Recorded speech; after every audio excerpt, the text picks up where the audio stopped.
আরে কখন এসেছেন আপনি? এত সময় কোথায় ছিলেন? একটু বাইরে কাজ ছিল। কি কাজ? তা শুনে আপনি বা কি করবেন? আমার মনে এত সময় জ্বর উঠেছিল আর চোখ কেমন ভিজে যাচ্ছিল, তবে এখন আমার চোখ দিয়ে লালাবা বেরোচ্ছে। আমার এই একটা জিনিস খুব বেশি ভয়ঙ্কর, যখন আমি রেগে যাই তখন আমার কোনো কিছু মাথায় থাকে না। আমি আবারও জিজ্ঞেস করি, নুসু কোথায় গিয়েছিলে? নুসু আবার উত্তর দিয়ে সে বলতে বাধ্য নয়। এই কথা শুনতেই আমি নুসুকে 2টা চড় দিই। নুসু নিচে ফ্লোরে পড়ে যায়। তোর সাহস হলো কিভাবে এভাবে আমার মুখের উপর দিয়ে কথা বলার? তুই জানিস আমি কে? তুই জানিস আমি তোর মতো মেয়েকে খুন করে ফেললেও কিছুই হবে না আমার, আর তুই আমার উপর উল্টো জবাব দিস? আর আমি না হয় তোর সাথে মিশতে পারি নাই, তাই বলে কি বাইরের লোকদের সাথে মিশতে হবে তোর? এতই কি বাইরের লোকের দরকার? দরকার হলে আমাকে বলতি, আমি লন্ডন থেকে লোক নিয়ে এসে দিতাম। তোর যা ইচ্ছা করতি, তবুও কেন বাইরে যেতে হবে? যা কিছু করার এখানে বসেই করতি। আর শুনে রাখ, আমি কোনো নষ্ট মেয়েকে এই বাসায় রাখতে রাজি না। আজকে তুই বাসা থেকে চলে যাবি। তোর নষ্টামির ফসল আমি দেখতে চাই না।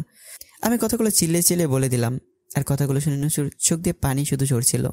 কথাগুলো বলা শেষেই আমি বাইরে চলে যাই। গাড়ি নিয়ে সোজা মদের বাড়ি গেলাম। মদ নিয়ে আবার বাসায় চলে এলাম। বাসায় না ঢুকে গেস্ট হাউসে এলাম। এসে নুসুকে দেখতে পেলাম না, তবে খাটের উপর একটা কাগজ দেখলাম। গুড মর্নিং ভাইয়া। Good morning Sweety.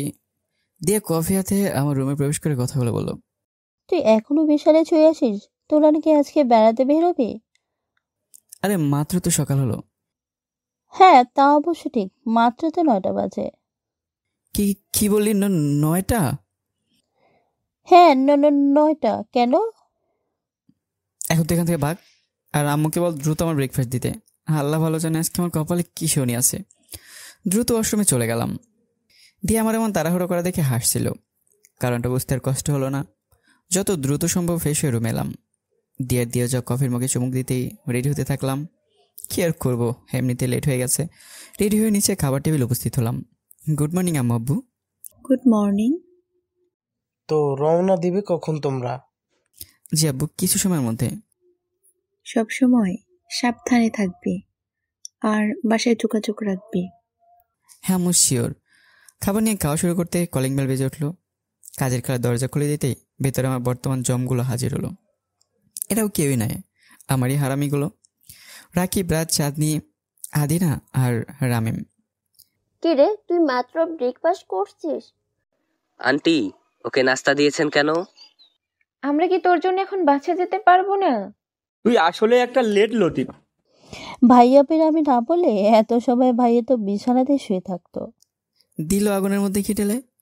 দিয়ার কথাটা শুনতেই সবগুলো চোখ লাল হয়ে গেল। কারণ আমাদের 9টা 30 মিনিটে বাস। আমি সবাইকে বলেছিলাম যেন 9টার মধ্যে সবাই রেডি হয়ে আমাদের বাসায় চলে আসে। আর আমি এখনো ব্রেকফাস্টই শেষ করিনি। কপালে তো আজকে শনির উপরে শনি লেগে আছে দেখছি। রিত, দ্রুত ওঠ চেয়ার থেকে। তোকে মাত্র 2 মিনিট সময় দেওয়া হলো, না হলে আমরা তোকে রেখে চলে যাব।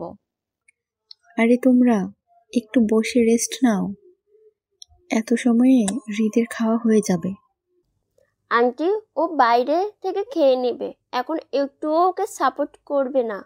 আমাদের এমনিতেও অনেক লেট হয়ে গেছে। হ্যাঁ, ওরা ঠিক বলছে। হৃদ, দ্রুত গিয়ে বের হ, আর সাবধানে যাবে। বাহির থেকে কিছু খেয়ে নিও। আর গিয়ে কল দিতে ভুলিস না। হ্যাঁ মো, কি আর করার, না খেয়ে খাবার টেবিল দিয়ে করতে হলো। দ্রুত রুমে গিয়ে সব কিছু নিয়ে বের হলাম। গত রাতে সব প্যাক করে রেখেছিলাম। ভাইয়া আমার জন্য কিছু স্পেশাল গিফট নিয়ে আসবে কিন্তু। হু মেরি সুইটি। আম্মু আসি। আল্লাহ হাফিজ। আল্লাহ হাফিজ। নিজেদের গাড়ি করে বাস স্ট্যান্ডে চলে এলাম। গাড়ি থাকতে বাসে যাব, এটা আগে থেকে প্ল্যান করা। কিন্তু স্ট্যান্ডে এসে দেখা গেলো আমাদের টিকিট বুকিং দেওয়া বাস আরও 12 মিনিট আগেই ছেড়ে চলে গেছে। এমন অবস্থায় সবার একটা আমার দিকে দেখানো শুরু করছে। দোস্ত, কাজটা কি ঠিক করলি? রামিম আমার পক্ষে থাকে সব সময়। তোর জন্য হলো। এসি বাসে কত মজা করতে করতে যেতাম। পছন্দ মতো সিট বুক করা হয়েছিল। হ্যাঁ, এখন এদিদের বাচ্চাকে যদি আমি পেটাতে পারতাম। ওই, কেউ আমাকে একটা লাঠি এনে দিত। সত্যি আজকের ঈদের বাচ্চাকে খেয়ে ফেলবো আমি। রাতে লেকচার দিল কেউ যেন দেরি না করি। এখন কি হলো? নবাবের ঘুমই ভাঙে না। এই চুপ কর এখন, চল গাড়ি নিয়ে চলে যাই। গাড়ি নিয়ে যাওয়া ঠিক হবে না। আমি গাড়ি নিয়ে যাব না। তো কি হেঁটে হেঁটে সেই সিলেট যাবি? আরে ওই একটা বাস বাদে অন্য কোনো বাস কি নেই? তবে পছন্দ মতো সিটও পাওয়া যাবে না। আমি শুধু ওদের কথাই শুনে যাচ্ছি। কি আর করব, কিছু বলতে গেলেই দিবে মায়ের। বলা তো যায় না, এক একটা গুন্ডি মাইয়া। আরে যেমন হয় দেখ পাওয়া যায় কিনা। আদিনার কথা মতো রাজা রাকিব গিয়ে কাউন্টারে ঘুরতে লাগলো। উদ্দেশ্য অন্য কোনো এসি বাসে সুবিধা মতো সিট পাওয়া। অনেক সময় শেষে রাকিব আর রাজ আমাদের কাছে ফিরে এলো। সিট পাওয়া গেলে কিছুটা সুবিধা মতো। সত্যি? তবে কষ্টের সাথে বলতে বাসটি নন এসি শেয়ার কোচ, আর এসি বাসের সিরিয়ালের জন্য আজকে কোনো সিট তেমন পাওয়া যাবে না। কথাটা শুনতেই সবার মুখ চুপসে গেল, আর গুন্ডি দুইটা আমার দিকে চোখ লাল করে তাকিয়ে আছে। আরে বাবা, তবুও তো পাওয়া গেল। একটু কষ্ট করে গেলে মন্দ হবে না। ঈদের বাচ্চাকে যদি এখন চাবা খেয়ে নিতে পারতাম। দুইজনে মনে মনে ভেবে নিল কথাগুলো। আমি জানি দুই গুন্ডি মনে মনে আমার নামে সুনাম করছে। এই দাঁড়িয়ে না থেকে চল, বাস ছেড়ে দিবে 5 মিনিটের মধ্যে। সবাই রাকিবের কথা শুনে বাসে নিজেদের সিটে গিয়ে বসে গেল। রাকিব আর রাজ পাশাপাশি বা সাইডে, আদিনা চাঁদনি পাশাপাশি ডান সাইডে, রামিম তাদের পিছনের লাইনে একটা মেয়ের সাথে বা সাইডে, আর রিত একজন বৃদ্ধ মহিলার সাথে। কিছু সময়ের মধ্যে বাস ছেড়ে দিল। সে সময় শাস্তি দিল ওরা আমাকে, জীবনটাই বেদনা। ও, আপনাদের তো পরিচয় দেওয়া হলো না। আমি রিদ মাহমুদ, পড়াশোনা শেষ করেছি মাত্র। তাই এখন কিছুদিনের জন্য আরামে শুধুই ঘুরবো। আগে দেশে কিছু বিখ্যাত জায়গায় ঘুরবো, কারণ দেশের বাইরে অনেক যাওয়া হয়েছে, তবে দেশের ভিতরে তেমন ঘোরাই হয়নি। বাবা মায়ের একমাত্র ছেলে। বাবা হাসিব মাহমুদ, একজন সুনামধন্য ব্যবসায়ী। মা ইভা মাহমুদা, একজন সমাজসেবিকা। আর দুইটা বোনও আছে। দিয়া মাহমুদ মেডিকেল প্রথম বর্ষ, আর একটা অর্পিতা মাহমুদ ক্লাস 9-এ। অর্পি বাসায় ছিল না, ফুপির বাসায় গতকাল বেড়াতে যায়। তার এখন স্কুল অফ হয়েছে। আর এরা সবাই আমার বেস্ট ফ্রেন্ড। আদিনা আদু চুটকি, চাঁদনি চান্দু মুটকি, রামিম রামু কাকা, রাকিব রাইক্কা, রাজ রাজহাঁস। পরিচয় সবই দিয়ে দিলাম। ওরা কি আনন্দ করছে, আর আমি শুধু একা একা দেখে যাচ্ছি। জানি না কতদিন শেষে আমাদের সিলেটে যাওয়া হবে। আর তার থেকে ভালো হলো গাড়ি নিয়ে গেল। জীবনটা আজকে তেজপাতা হয়ে গেল। সব দোষ আমার ঘুমের কথা মনে হতেই কেমন যেন ঘুম চোখের মধ্যে চলে আসছে। তাই আমি সিটে মাথা আরামে রেখে দিলাম। যদি ঘুমোনো যায় মন্দই হবে না। কখন যে ঘুমিয়ে গেছে খেয়াল নেই। ঘুম ভাঙলো কারো ডাকে। চোখ খুলে দেখি রামিম ডাকছে। কিরে, নামবি না? চলে এসেছি। মনে মনে স্বস্তির নিঃশ্বাস নিচ্ছি আমি। যদি আর আমি ঘুমাইনি, পাশের জন কিছুটা সমস্যা করছিল। তবু সিলেটে পৌঁছে গেছি সব শুনে সব ভুলে গেলাম। বাকিরা কোথায়? নেমে গেছে। ও সরি, চল যাক। বাস স্ট্যান্ড থেকে গাড়ি নিয়ে চলে যাওয়া হলো চাঁদনির মামার বাসায়। আমরা সবাই কয়েকদিনের জন্য এইখানেই থাকবো। বাসায় কোনো লোকজন থাকে না। চাঁদনির মামাদের ফ্যামিলি সবাই লন্ডন থাকে। সেই সুবাদে বাসা ফাঁকাই থাকে, শুধু কয়েকজন আছে দেখাশোনার দায়িত্বে। বাসায় গিয়ে সবাই ফ্রেশ হয়ে বাগানে গিয়ে বসলাম। সবার হাতে কফির মগ। আজকের জার্নিটা অতটাও মন্দ ছিল না। সরি রিত। হ্যাঁ আদু, ঠিক বলছিস। আমিও সরি। ওদের সরি বলা দেখে হেসে দিলাম। সবার মাঝে আড্ডা চলছে। আর আজকে কোথাও বের হওয়া যাবে না। আগামীকাল সকালে বের হবো পাহাড়ে সুন্দরতা উপভোগ করতে। সিলেটের সব চা বাগান, ঝর্ণা, না জানি ট্যুর কত আনন্দেরই হবে। রাতেও বেশ জমিয়ে আড্ডা হলো। গান আসর জমিয়েছিল বেশ। মধ্যরাতের দিকে সবার ঘুমানোর সিদ্ধান্ত নেওয়া হলো। আদিনা চাঁদনি এক রুমে, অন্যদিকে রিদ রামিম রাকিব রাজ আরেক রুমে, তবে 2টা বেডে। পরের দিন এই আদু, দ্রুত রেডি হ, বের হতে হবে। আজকে তো সারাদিন ঘুরবো আমরা। আরে এত দ্রুত করার কি আছে? দেখ গিয়ে, ওরা হয়তো এখনো ঘুম থেকে উঠে নাই। ভালো কথা বলছিস। ওয়েট, আমি দেখে আসছি ওরা এখন কি করে। যা। কিছু সময় শেষে ফিরে এলো। এখনো রুম ভেতর থেকে লক করা? এখনো ঘুমেই আছে সবগুলা, বললাম তো আমি। আচ্ছা, কল দিয়ে দেখ। Yeah, good idea. ওদেরকে ফোন দিয়ে জিজ্ঞেস করছি কি করে এখন ওনারা। দেখিস আমার কথাটাই সত্যি হবে। চাঁদনি রামিমের ফোনে কল দিল, কারণ রামিম যত ঘুমিয়ে থাকুক না কেন, তার ফোনে রিংটোন শুনলে ঘুম ভেঙে যায়। হ্যাঁ চাঁদনি, বল। কে রে, এখন কি করিস তোরা? আর তোদের রুমের দরজা এখনো লক করা কেন? এত সকালেই ঘুম থেকে জেগে কি হবে? রামুর বাচ্চি, তুই কি এখানে ঘুমাতে আসছিস? যদি 5 মিনিটের মধ্যে সবগুলো রেডি হয়ে না বের হোস, আমি কিন্তু তোদের রুমের মধ্যে গিয়ে আগুন লাগিয়ে দিব। বলেই কল কেটে দিল চাঁদনি। যা, বাবা কি রেগে আছে? ঘড়ির দিকে তাকিয়ে হায় আল্লাহ, 11টা বেজে গেছে। এই রিদ, এই রাকিব, উঠ সবাই, না হলে আজকে কপালে শনি আছে সবার। রামিম সবাইকে মাইর দিয়ে ঘুম থেকে ওঠালো। যদিও আমাকে ঘুম থেকে জাগাতে সবার বেশি কষ্ট হয়েছে, আমি একটু বেশি ঘুম পাগল বলে কথা। সবাই রীতিমতো ঝড়ের বেগে রেডি হয়ে নিল, কারণ আদিনার থেকে চাঁদনির রাগ বেশি ভয়ানক। যখন বলেছে আগুন লাগিয়ে দেবে, দিতেও পারে। ওই মুটকি নিয়ে কোনো বিশ্বাস নেই। সবাই রেডি হয়ে ড্রয়িং রুমে চলে এসছে। সবার শেষে আসলো আদিনা। কিরে, অবশেষে শেষ হলো তোর? হ্যাঁ, খুব দ্রুত শেষ করতে হলো তোর জন্য। 2 ঘন্টাও তোর জন্য কম হয়ে যায়? এমনি তো আর বলি না তোর বরের কপালে শান্তি নেই। এখন কি কথা বলা বাদ দিয়ে বের হবি? হ্যাঁ হ্যাঁ, চল চল। সবাই মিলে বেরও হয়ে গেল। বাসায় গাড়ি নিয়ে, সাথে একজন ড্রাইভার আর একজন তাদের সাথে জায়গাটা ঘুরে দেখাবে। বাসা থেকে বের হয়ে আগে চলে গেল পাহাড়ি একটা এলাকায় ঘুরে দেখতে। পাহাড়ে গা ঘেঁষে শুধু চা বাগান, চারদিকে সবুজের সমারোহ, চোখ যেন জড়িয়ে যায়। চা বাগানের মাঝ থেকে এগিয়ে যেতে একটা গ্রাম। আমরা সবাই যে গ্রামে ঘোরা চিন্তা করলাম, গাড়ি রেখে সবাই পাহাড়ে ওঠা শুরু করলাম। গ্রামের আগে বেশ মনোরম একটা রেস্তোরাঁ দেখতে পেলাম।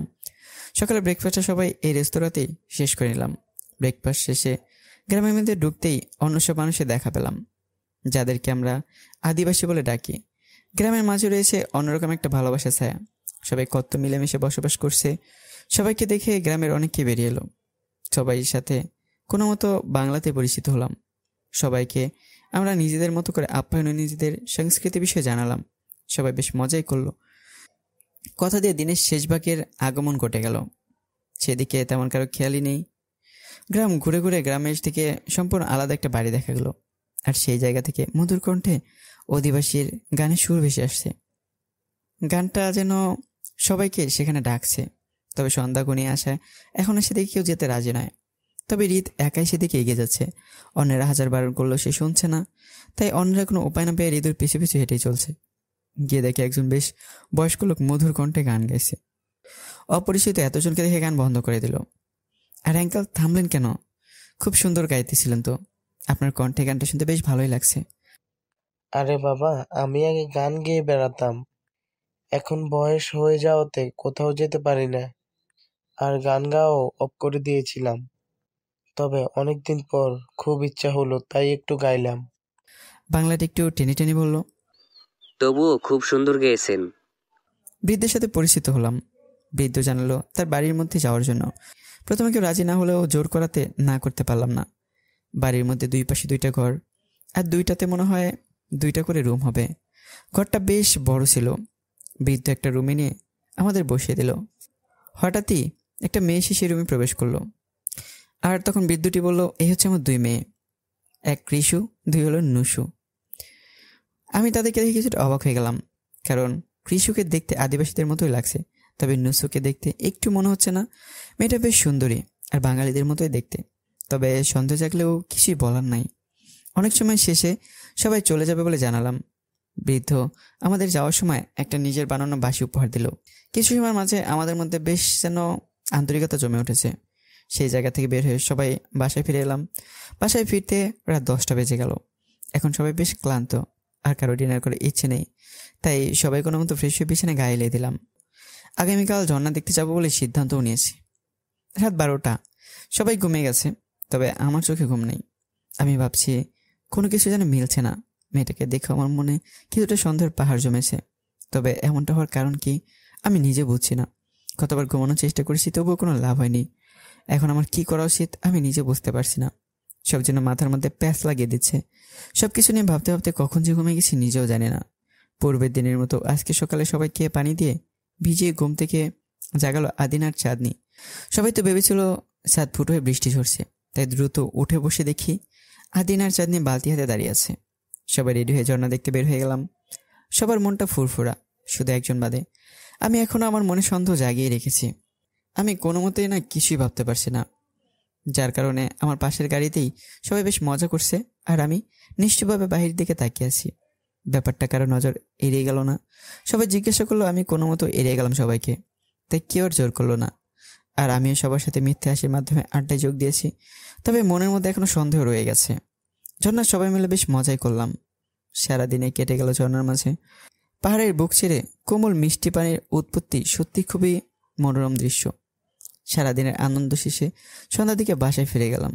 বাসায় ফিরতে সবাই ফ্রেশ হয়ে বাহিরের বাগানে গিয়ে আগুন জ্বালিয়ে তা ঘিরে বসে গেলাম। শুধু আমি চোখের আড়ালে একা বের হয়ে যাই। আমি এমনিতে সবার থেকে একটু বেশি কৌতূহলী। আমার মনে কিছু জাগলে তা শেষ না জেনেই থামি না। একাই চলে গেলাম সেই পাহাড়ি গ্রামে। গ্রামের মধ্যে ইলেকট্রিক লাইন ছিল না। কুপিরালয়ে তারা গ্রামের আলো যোগান দেয়। তবে আমি যতই সে বাড়ি থেকে এগিয়ে চলেছি ততই মনে হচ্ছে বাড়িতে ইলেকট্রিক বাতি জ্বলছে। আর বাতিটি সেদিন আমরা যে রুমে বসেছিলাম তার অন্য পাশের ঘরে একটি রুমেও জ্বলেছে। আমি বাতি জ্বালা রুমের দিকে এগিয়ে গেলাম। রুমের জানালা ফাঁক দিয়ে হয়তো কিছু একটা দেখা যাবে, এইটা ভেবে জানালার কাছে যেতে আমার ফোনের রিংটোনটা বেজে উঠলো। আমি তো কিছুটা ব্যবসাকে খেয়ে দ্রুত ফোনটা পকেট থেকে বের করে সাইলেন্ট করে ফেললাম। আর রুম থেকে হয়তো কেউ বুঝে ফেলেছে বাইরে কেউ আছে। কারো রুম থেকে কারো বের হওয়ার আওয়াজ আমার কানে আসলো। তাই আমি আর সেখানে না দাঁড়িয়ে থেকে দ্রুত স্থান ত্যাগ করলাম। আজকে আমার সন্দেহ দূর করা হলো না। সুযোগ এসেছিল, তবে একটা কল আসতে সব বিগড়ে গেল। রাস্তায় এসে আমি এগুলো ভাবছিলাম, তবে ফোনের কথা মনে হতেই ভাবলাম কে কল দিয়েছে চেক করা হয়নি। ডায়াল লিস্টে গিয়ে দেখি রামি, মাদিনা, চাঁদনি, রাকিব আর রাজের নাম্বার থেকে কল এসেছে। আজকে যে আমার কপালে শুনে আছে তা আমি আন্দাজ করতে পেরেছি। তবুও রামিমকে কল দিলাম। বেশ কিছু সময় পর রামিম কল রিসিভ করলো। কি রে, তুই কোথায়? তোকে এতবার কল দেওয়া হলো, তাও তুই কল রিসিভ করিস না কেন? এইদিকে আমরা সবাই চিন্তায় আছি।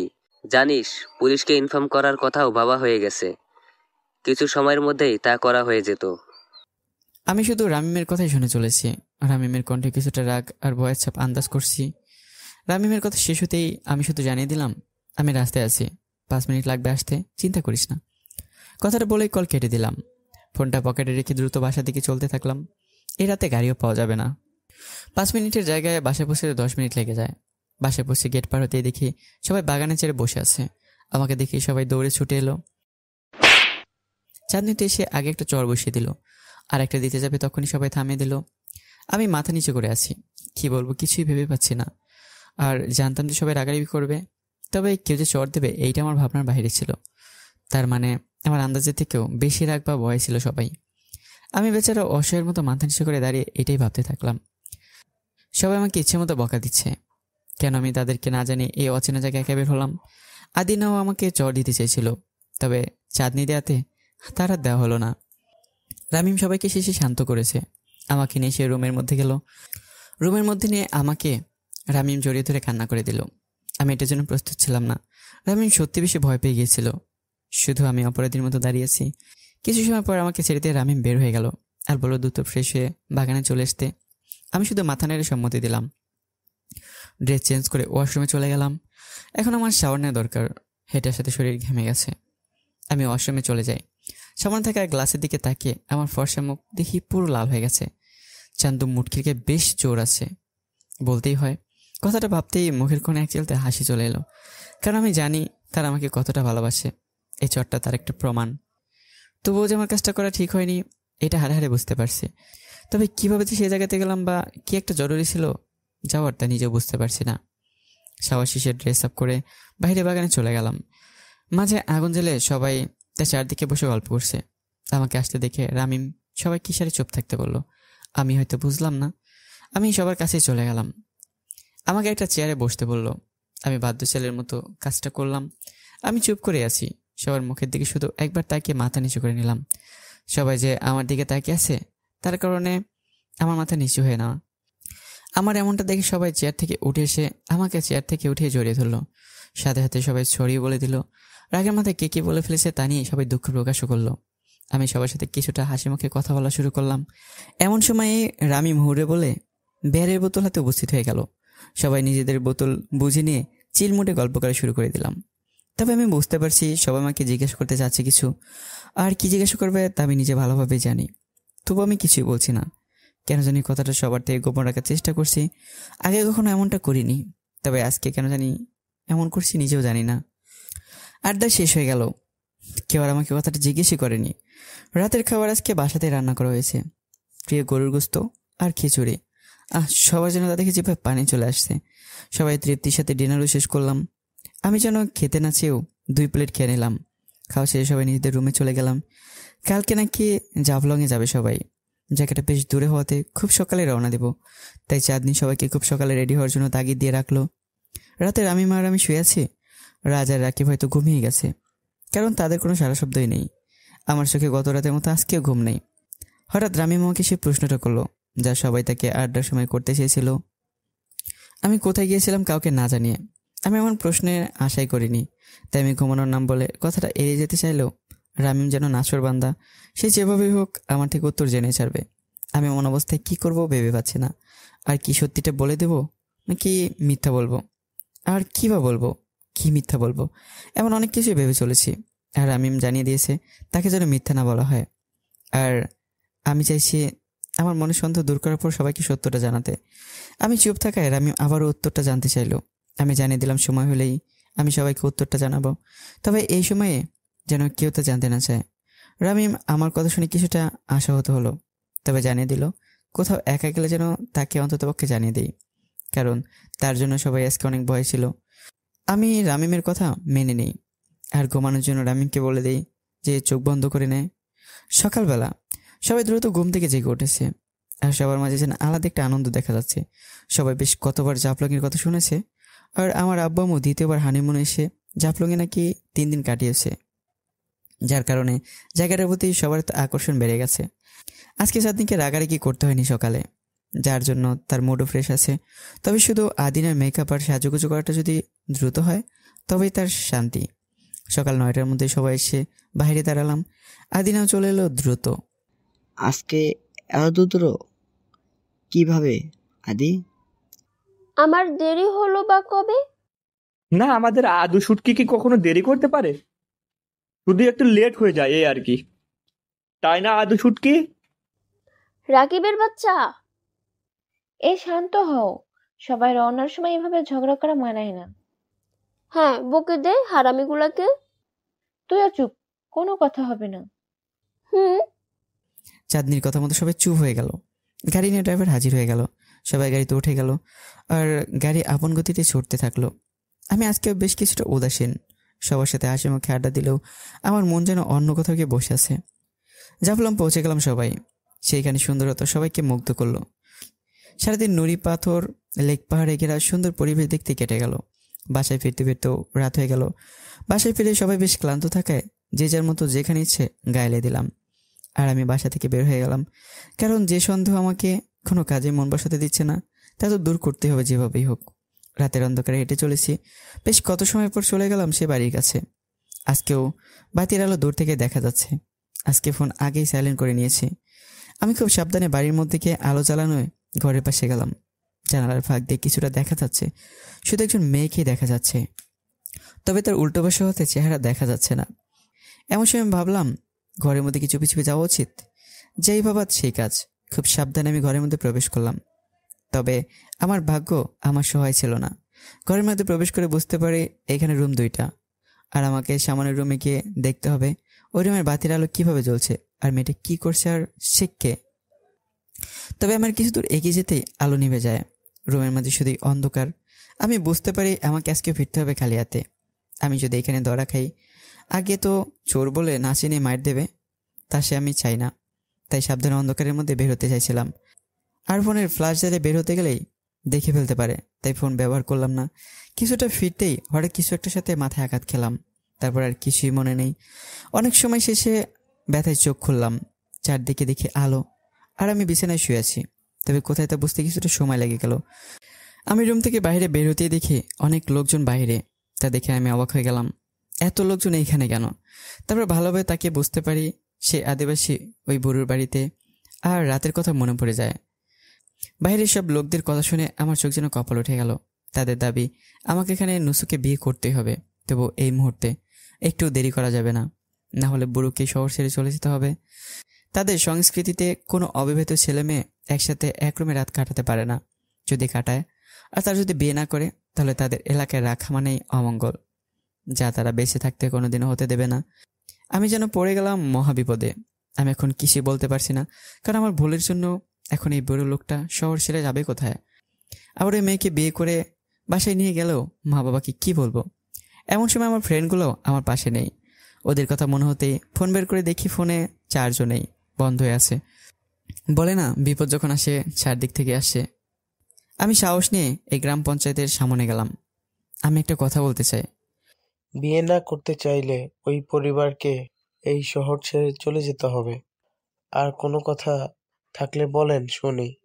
আমি এই কথা শোনার পর আর কি বলবো কিছু ভেবে পাচ্ছি না। এর আগে আমার মাথা ফেটে যাচ্ছে। কিসের ভুলে আমি কি করে ফেললাম? এখন এর থেকে কোনোভাবেই মুক্তি পাবো না। কোনো উপায় না পেয়ে আমি বাধ্য হয়ে নুসুকে বিয়ে করে নিলাম। নুসু কেন জানি সকাল থেকে কান্না করছিল। আর বুড়ো লোকটা অনেকবার পঞ্চায়েত প্রধানের পায়ে ধরে ক্ষমা চেয়েছিল, এমনকি শহর ছেড়ে চলে যেতেও চেয়েছিল। তবে নুসু তাকে আটকে রেখে বলেছে যদি তার জন্য এই সমস্যা হয় তাহলে সে রাজি। আমি বুঝেছিলাম নুসুও বাধ্য হয়ে রাজি। তবে আমি শুধু এখন নিজেকে নিয়ে ভাবছি আমার ফ্যামিলি কিভাবে মেনে নেবে। বিয়ে শেষে নুজুকে নিয়ে একটা গাড়ি করে চাঁদনির মামার বাসায় চলে এলাম। এত সময় বিকেলের সূর্য লালাপে রূপ নিয়েছে। আমি গেটের সামনে আসতে গেটম্যান চিল্লে চিল্লে সবাইকে ডাকতে লাগলো। আমি নুসু গেট দিয়ে ভেতরে একটু এগিয়ে যেতে দেখি সবাই আমার দিকে দৌড়ে আসছে। চাঁদনি দৌড়ে সে খুব জোরে 2টা চড় দিল। রামিম তো যেন আমাকে দেখে নিজের জান ফিরে পেয়েছে, তবুও খুব রাগ করে সেও একটা চড় দিল। আদিনার চোখ যেন রক্তিম লাল বর্ণ হয়ে আছে। সেও আমাকে খুব বকাঝকা করে চলেছে। কেন তাদের না জানিয়ে বাসা থেকে যাওয়া হলো। এর মধ্যে রাজ পুলিশকে কল করেও জানিয়ে দিল আমি বাসায় ফিরে এসেছি। এত সময় তারা পুলিশের সাহায্য নিয়ে ফেলেছে আমাকে খুঁজতে। আমি কিছু না বলে মাথা নিচু করে দাঁড়িয়ে আছি। আমার গাল দেখতে পুরো লাল টমেটোর মতো হয়ে গেছে, যেন এখন আর একটু টোকা দিলে রক্ত চড়বে। এমন সময় মেয়েটাকে ভালোভাবে দেখলো সবাই। সবাই ভেবেছিল হয়তো এই বাসার কাজের লোক, আর আমার উপর রাগ ঝাড়তে সবাই ব্যস্ত, তাই এতটা ভালোভাবে খেয়াল করার সময়ই হয়ে ওঠেনি। এই মেয়েটাকে, এই কে আপনি? এইখানে কি চাই? নুসু মেয়েটা এত সময় এদের ব্যবহার থেকে ভয় চুপসে ছিল, আর এখন তো চাঁদনির কথা শুনে যে নুসুর গলার পানি শুকিয়ে গেল। সে কি বলবে ভেবেই পাচ্ছে না। আর কিছু বলতে চাইলেও তার মুখ দিয়ে কথা যেন বেরোতেই যাচ্ছে না। তাই মাথা নিচু করেই আমার দিকে আঙ্গুল দিয়ে দেখালো। আঙ্গুল দিয়ে ওই দিকে কি দেখান? এই গেটম্যান, ওকে বের করে দেন তো। আদিনার কথা শুনে আমি জানিয়ে দিলাম মেয়েটা আমার সাথে এসেছে। আমার কথা শুনে সবাই একবার মেয়েটাকে দেখছে, আবার আমার দিকে দেখছে। এটা যেন কিছুই বুঝিনি আমার কথা। কি বললি তুই? মেয়েটা আমার সাথে এসেছে। মাথা নিচু করে এই কথাটা বললাম। তার মানে তুই? রাজের বাকি কথা শেষ না হতেই আমি তাদের 2 থেকে 3 দিনে ঘটে যাওয়া সব ঘটনা বলে দিলাম। তখন সবাই এই মেয়েকে চিনল, সাথে বেশ অবাক হয়ে গেল। আর সবাই আমার কথা শুনে কি বলবে বা কি বলা উচিত কারো মাথায় আসছে না। তবুও সবাই মেয়েটাকে রুমে নিয়ে গেল সাথে করে। চাঁদনি বলছে কালকেই ঢাকা ব্যাক করবে। চাঁদনির সাথে সবাই একমত, কারণ এই ঘটনার পর আর এখানে থাকা উচিত নয়। আর বড় সমস্যা, আমার মা বাবা কি এবে মেনে নেবে? সবাই এই বিষয়টা নিয়ে চিন্তা করছে। রাতের খাবার খাওয়া শেষে সবাই ড্রয়িং রুমে বসে আলাপ করছে। নুসুও আমাদের সাথে আছে, তবে কোনো কথা বলছে না। একটু কান্না করছিল, তবে আদিনার একদম ওকে চুপসে গেছে। আর ভদ্রমের মতো তাদের কথা মতোই চলছে। যাকে নিয়ে আলাপ হচ্ছে আমি সে আলাপ স্থানেই নেই। রিত গেল কোথায়? বললো ওয়াশরুম থেকে আসছি। তোরা বস, আমি দেখে আসি। বলে রাকিব উঠে গেল। কিছু সময়ের মধ্যেই ফিরে এসে বলল যে আমি ঘুমাচ্ছি। চাঁদনি রেগে আবার উঠে আমাকে মার দিতে গেল। রামিম থামিয়ে দেয়। এই এখন না, বাদ দে। ছেলেটা অনেক মাইর খেয়েছে, এখন ক্লান্ত শরীর নিয়ে ঘুমিয়েছে, তাই এখন অফ যা। রামিমের কথায় রাজু সহমত দিল। তাই চাঁদনি মনে মনে আমার গোষ্ঠীর তুষ্টি উদ্ধার করতে লাগলো। সবাই বেশ কিছু সময় আলাপ করে কিছু ভেবে পেল না। তাদের কথা, কালকে ঢাকা ফিরে যাওয়া হবে, আর যা হবার হবে। আমি আমার ফ্যামিলিতে এই মেয়েকে নিয়ে যাব। যেহেতু বিয়ে করে ফেলেছি, ফেলে তো দিতে পারবো না। চাঁদনি আর আদিনার সাথে ঘুমানোর ব্যবস্থা করা হলো নুসুর, তবে আলাদা বিছানায়। অন্যদিকে আগের মতো ছেলেরা ঘুমিয়ে গেল। পরের দিন সকালেতে সবাই ফ্রেশ হয়ে রেডি হয়ে গেল। নুসুকে চাঁদনি নিজের ড্রেস দিয়ে বেশ নর্মালভাবে সাজিয়ে দিল। ব্রেকফাস্ট শেষ করে সবাই ঢাকার উদ্দেশ্যে রওনা দিলাম। ঢাকা পৌঁছাতে 3টা বেজে গেল। সবাই একসাথে আমাদের বাসায় পৌঁছে গেলাম। সবাই বেশ কিছুটা ভয়ে জেগে আছে। আমার বাসায় পৌঁছে গেলাম সবাই। দরজার সামনে গিয়ে কলিং বেল দিতেই অর্পি দরজা খুলে সবাইকে দেখে জোরে জোরে চিল্লে সবাইকে ডাকছে। অর্পি চেল্লানি শুনে দিয়া, আমার আম্মু আর আব্বু এসে দরজার সামনে হাজির। দরজা খোলা থাকলেও কি এখনো ভিতর দিকে এগিয়ে যায়নি। অন্য সময় হলে সবাই হুড় হুড় করে ড্রয়িং রুমে গিয়ে উপস্থিত হতো। আমার আম্মু আব্বু এসে থেকে সবাই দরজার সামনে দাঁড়িয়ে আছে। কি ব্যাপার, তোমরা বাইরে দাঁড়িয়ে কেন? আসলে আঙ্কেল, আরে বাহিরে দাঁড়িয়ে না থেকে ভেতরে আসো। আর এত দ্রুত চলে এলে যে? চাঁদের আদিনার হাত ধরে টেনেই আপনিরা আসে তো, ভাইয়াও আসেন। বলে আদিনা চাঁদনিকে দরজা একটু ভেতরে নিয়ে গেল। এমন সময় আড়ালে থাকা নুসুর দিকে নজর গেল আমার আম্মুর। এই মেয়ে আবার কি? এখন সবাই চুপ। আরে কেউ বলছো না কেন? কে তুমি মামুনি? আসলে আঙ্কেল, আসলে কি বলো? হৃদ বিয়ে করেছে। ওয়াও, ভাইয়া বিয়ে করেছে? বলে দৌড়ে গিয়ে দুইজনেই নুসুকে জড়িয়ে ধরেছে আর ভাবি ভাবি করে চিল্লিয়ে উঠেছে। আর তখনই চাঁদনি, আদিনা, এই মেয়েকে কি এর বংশ পরিচয়? চাঁদনি আর আদিনা কি বলবে? তাদের যে প্রশ্ন শোনার পর উত্তর দেওয়ার মতো কোনো অবস্থানই নেই, তাই চুপ করে আছে। কি হলো, তোমরা চুপ করে আছো কেন? এই রামিম, তুমি বলো, এই মেয়ের বাসা কোথায় আর এর বংশ পরিচয় কি? আসলে আন্টি, রামিম বাকিটুকু আর বলতে পারলো না। আসলে আন্টি, আমি আমি বলছি, আসলে আন্টি বিয়েটা একটা অ্যাক্সিডেন্টের মতো করে হয়ে গেছে। মানে? জি আন্টি।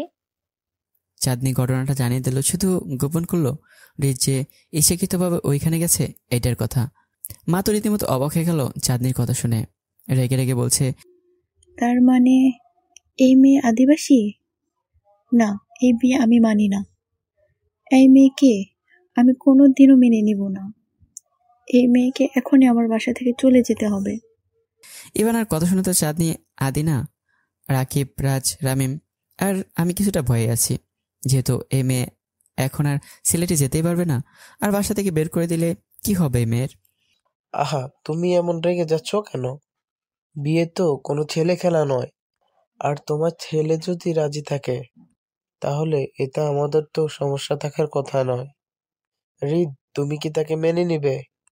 আমাকে হঠাৎই প্রশ্ন করে বসলো বাবা।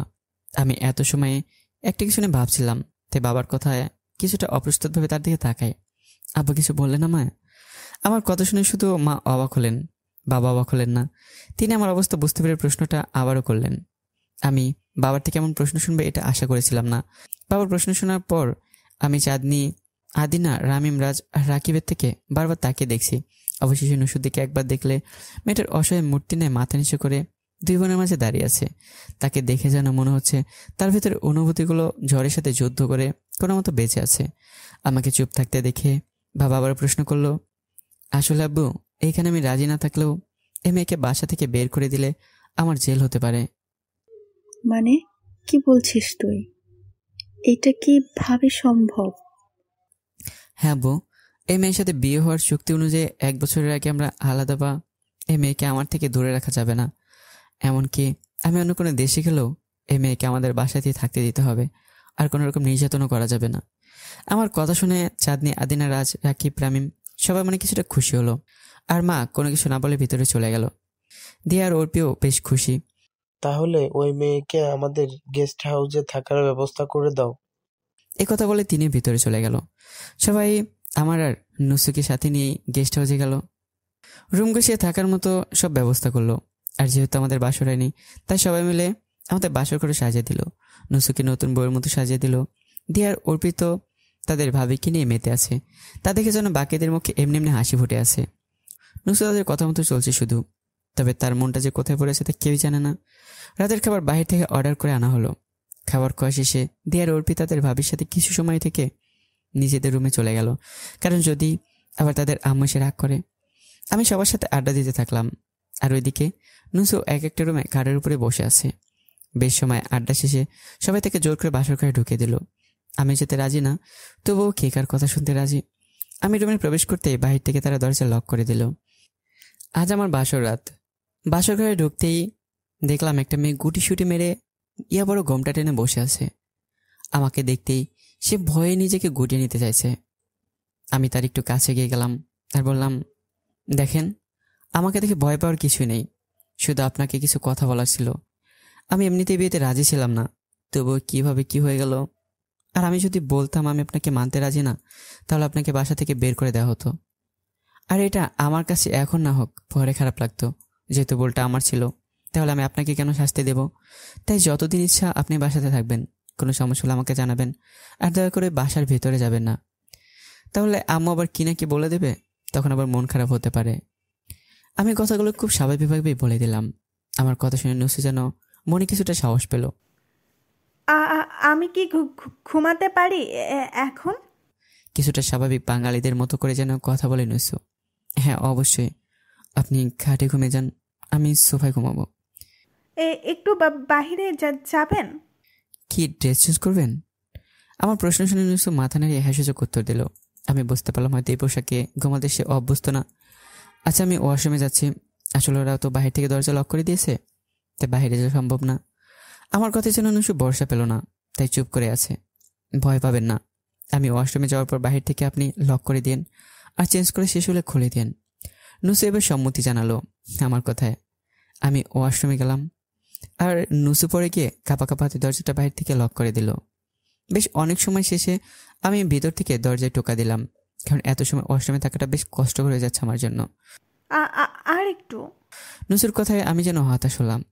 আমি এখন চাইলেও বের হতে পারবো না, আবার রাগও করতে পারছি না, তাই অসহায়ের মতো ওয়াশরুমে থেকে গেলাম।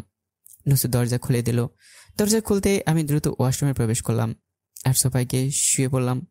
আর নুসুকে জানিয়ে দিলাম সে যেন লাইটটা অফ করে ঘুমিয়ে যায়। নুসু আমার কথা মতো লাইট অফ করে দিয়ে বিছানার মাঝে গুটিসুটি মেরে ঘুমিয়ে গেল। পরের দিন সকালে আমার ঘুম ভেঙে গেল। মাত্র চারদিকে আলো রেখে ফুটে উঠেছে। আমার চোখ হঠাৎ করে বিছানা দেখে গেল। দেখি একটা মায়াবতী যেন বিছানায় গুটিসুটি অবস্থায় শুয়ে আছে। আমার কেমন যেন নেশা লেগে গেল এমন মায়াময় ঘুমতো চেহারা দেখে। আমি বেশ কিছু সময় তাকিয়ে রয়েছি, যেন ধ্যানে পড়ে গেছি। হঠাৎ আমার ধ্যান ভঙ্গ হলো ফোনের মেসেজের টোন বাজাতে। ফোন চেক করতে দেখি জিপি অফিস থেকে মেসেজ দিয়েছে। সের আগে মনে মনে জিপি অফিসের গোষ্ঠী উদ্ধার করতে থাকলাম। আমি আর তাকে সাহস পেলাম না, কারণ মেয়েটার ঘুম ভেঙে এভাবে দেখলে সে আমাকে খারাপ ভাবতে পারে। আমি কেন যেন তা মোটে চাইলাম না। আমি রুমের দরজা খুলতে গেলেই দরজা খুলে গেল। তার মানে ওরা বাহির থেকে আগে খুলে দিয়েছিল। আমি বাইরে যেতে দেখি রাজ, রামিম আর রাকিব সোফাতে ঘুমিয়ে আছে। আমি ওদের ডেকে তুললাম। এত সকালে কেউ ডাকায় ওদের ঘুম ভেঙে গেল, আর চোখ খুলে তো সবাই অবাক। আমি তাও আর এত সকালে ঘুম থেকে উঠেছি কিভাবে? সবাই আমার কপালে হাত দিয়ে দেখছি শরীর ঠিক আছে নাকি জ্বর আসছে। এমন দেখে রাকিবকে আদিনা চাঁদনিকে ডেকে ওঠালো। আদিনা চাঁদনিও একই কাজ করলো। আমি কাউকে কিছুই না বলে ফ্রেশ হয়ে বাসায় আসতে বললাম, আর নুসুকে কেউ যেন না ডাকে এই কথা বলেও গেলাম। আমি যাওয়ার পরই সবাই ভাবছে হলোটা কি। এক রাতে আমার এমন পরিবর্তন। আমি বাসায় গিয়ে দেখি আমার আম্মু কিচেনে। আমি আমার আম্মুর কাছে গিয়ে কফি চাইলাম। আমার কথা শুনে ইভানা পিছিয়ে ফিরে দেখে সত্যি আমি দাঁড়িয়ে আছি। সে দ্রুত আমার কাছে এসে কপালে হাত দিয়ে দেখলো, আম্মু তুমিও? আমি সুস্থ আছি। তুই এত সকালে কিভাবে? এত কথা বাদ দাও, আমি রুমে যাচ্ছি, কাউকে দিয়ে পাঠিয়ে দাও কফি। কথাগুলো বলেই আমি নিজের রুমে চলে গেলাম। আমি যাওয়ার পর মাও ভাবছে তার ছেলের এক রাতে এত পরিবর্তন কিভাবে। আমি নিজের ওয়াশরুমে গিয়ে ফ্রেশ হয়ে রুমে আসতে দেখি দিয়া কফি হাতে দাঁড়িয়ে আছে। গুড মর্নিং ভাইয়া। আমার দিকে কফির মগ এগিয়ে দিল। Good morning sweetie. আমি দিয়ার হাত থেকে কফির মগটা নিলাম। তো ভাইয়া, ভাবি কি এত সকালে তোকে ঘুম থেকে জাগিয়ে দিল? মানে? কেন, ভাবি তোকে আদর করে দেয় না? তবে রে, কথাটা বলেই দিলাম দিয়াকে দৌড়ানি। দিয়াকে আর পাইকে এক দৌড়ে নিচের রুমে চলে গেল। আমি কফিটি শেষ করে ড্রেস চেঞ্জ করে কিছু সময় রেস্ট নিয়ে নিচে চলে যাই। দেখি সবাই খাবার টেবিলে হাজির। বাহ, আমাকে কেউ ডাকলে না? আসলে ভাইয়া তুই তো বলতে কেউ বললো না, তাই সবাই হেসে দিল। উর্পি, চুপচাপ খেয়ে নাও। মার কথা শুনে সবাই চুপ হয়ে গেল। ঈদ বস বাবা, তুই হয়তো রেস্ট নিচ্ছিলি তাই ডাকা হয়নি। ওই মেয়েটার জন্য খাবার আমি দিয়ে এসেছি। দিয়ার কথাটা শুনে সেও খাবার টেবিলে বসে গেল। এমন সময় রিত, জি আম্মু। তোমাকে কিছু বলার আছে। মা এই কথাটা বলতেই আমি সহ সবাই মার দিকে নজর দিলাম। না জানি এখন কি বলবে এমন চিন্তায় সবার মাঝে বিরাজ করতে শুরু করলো। হ্যাঁ বলো আম্মু। এখন তোমাকে অফিস জয়েন করতে হবে, আর খুব দ্রুত সব কাজ বুঝে নিতে হবে। মার কথা শুনে আমি কিছুটা অবাক হয়ে গেলাম, কারণ যে এত দ্রুত কাজের ব্যবস্থায় জড়াতে চায় না, সে তার আম্মুর থেকে নিজেই সময় চেয়েছিল। এবং তার আম্মু রাজি হয়েছিল। মাত্র পড়াশোনা শেষ হলো, আর অনেকদিন ঘুরবো বেড়াবো, তারপর রিল্যাক্স মোডে অফিসে জয়েন করবো। তাহলে এখন কেন আমার আম্মু এই কথা বলছে? আমার মাথায় কিছুই ঢুকছে না। আম্মু, এমনটা কি কথা ছিল? তোর কি এখনই আমাদের না বলে কি সব আদিবাসী মেয়েকে বিয়ে করার কথা ছিল? কিন্তু আম্মু, এটা তো... আর বাকিটুকু বলা হলো না। থাক, আর শুনতে চাই না। আমি যা বলেছি তাই করতে হবে তোমাকে, আর এটাই আমার শেষ কথা। আগামীকাল থেকে তোমাকে অফিস জয়েন করতে হবে। মা কথাগুলো বলে খাবার খাওয়ায় মনোযোগ দিল। আমি কথাগুলো কিছুতেই মানতে পারছি না। আমি আমার আব্বুর দিকে তাকিয়ে দেখি আমার আব্বু নীরবে খাবার খেয়ে যাচ্ছে, তার জন্য এদিকে কোনো খেয়ালই নেই। আমি রেগে খাবার থেকে উঠে গেলাম। গেস্ট হাউসে গিয়ে সবকিছু ভাঙচুর শুরু করে দিলাম। আমার রাগ যেন এখন হাই লেভেলে স্পর্শ করে ফেলেছে। আমাকে এমন সময়ে সবাই ধমক বা বকা দিল। আমার রাগের সময় কেউ আমার সাথে ভয়ে আমার সাথে বাঁকাভাবে কথা বলতেও সাহস পায় না। নুসু ঘুমিয়েছিল। হঠাৎ ভাঙচুরের শব্দে তার ঘুম ভেঙে গেল। দ্রুত রুম থেকে বের হতেই দেখে আমি সবকিছু ভাঙচুর করছি। নুসু আমাকে এমনভাবে প্রথমবার দেখছে, কারণ আগে যখন চাঁদ নিয়ে আমাকে চড় দিয়েছিল তখন আমি যেন বোকার মতো কিভাবে মাথা নিচু করে দাঁড়িয়েছিলাম। আর সেই ছেলের এত রাগ দেখে কে না ভয় পায়। নুসুকে আমাকে থামাতে চেষ্টা করতেই আমি নুসুকে দূরে ধাক্কা দিয়ে ফেলে দিলাম। আমি এখন সত্যি মনে পাগল হয়ে গেছি। এমন সময় চাঁদ নিয়ে আদিনা, রামিম, রাজ, রাকিব গেস্ট হাউসে চলে আসে। তারা আমার কাণ্ড দেখে দ্রুত আমাকে শান্ত করতে ব্যস্ত হয়ে যায়। আমি যেন কারো কথা শুনতে রাজি না। আমি আরও নুসুকে হুমকি দিচ্ছি। নুসুর জন্যই আমারও যেমন হয়েছে। আমি নুসুকে একটু শান্তি দেব না, সবসময় কষ্ট দিব তিলে তিলেই। ওইদিকে আমি ধাক্কা দিতে নুসুর হাতের কোনো এতে গুতা লেগে সে জায়গায় রক্ত ঝরছে। তার আমি দেখতে পেয়ে দ্রুত দিয়াকে ডেকে নুসুর রক্ত পড়া বন্ধ করার ব্যবস্থা করলো। আর বাকিরা আমাকে একটা রুমে নিয়ে শান্ত করায় ব্যস্ত। দিয়ে নুসুর হাতের কোণে থেকে রক্ত পরিষ্কার করে রক্ত বন্ধ করার জন্য ব্যান্ডেজ করে দিল। আর নুসু শুধু কান্না করেই যাচ্ছে। ওর পেট দিয়ে হাজার চেষ্টা করেও নুসুর কান্না থামাতে পারছে না, কারণ তারা বুঝছে এখানে নুসুর কোনো দোষ নেই।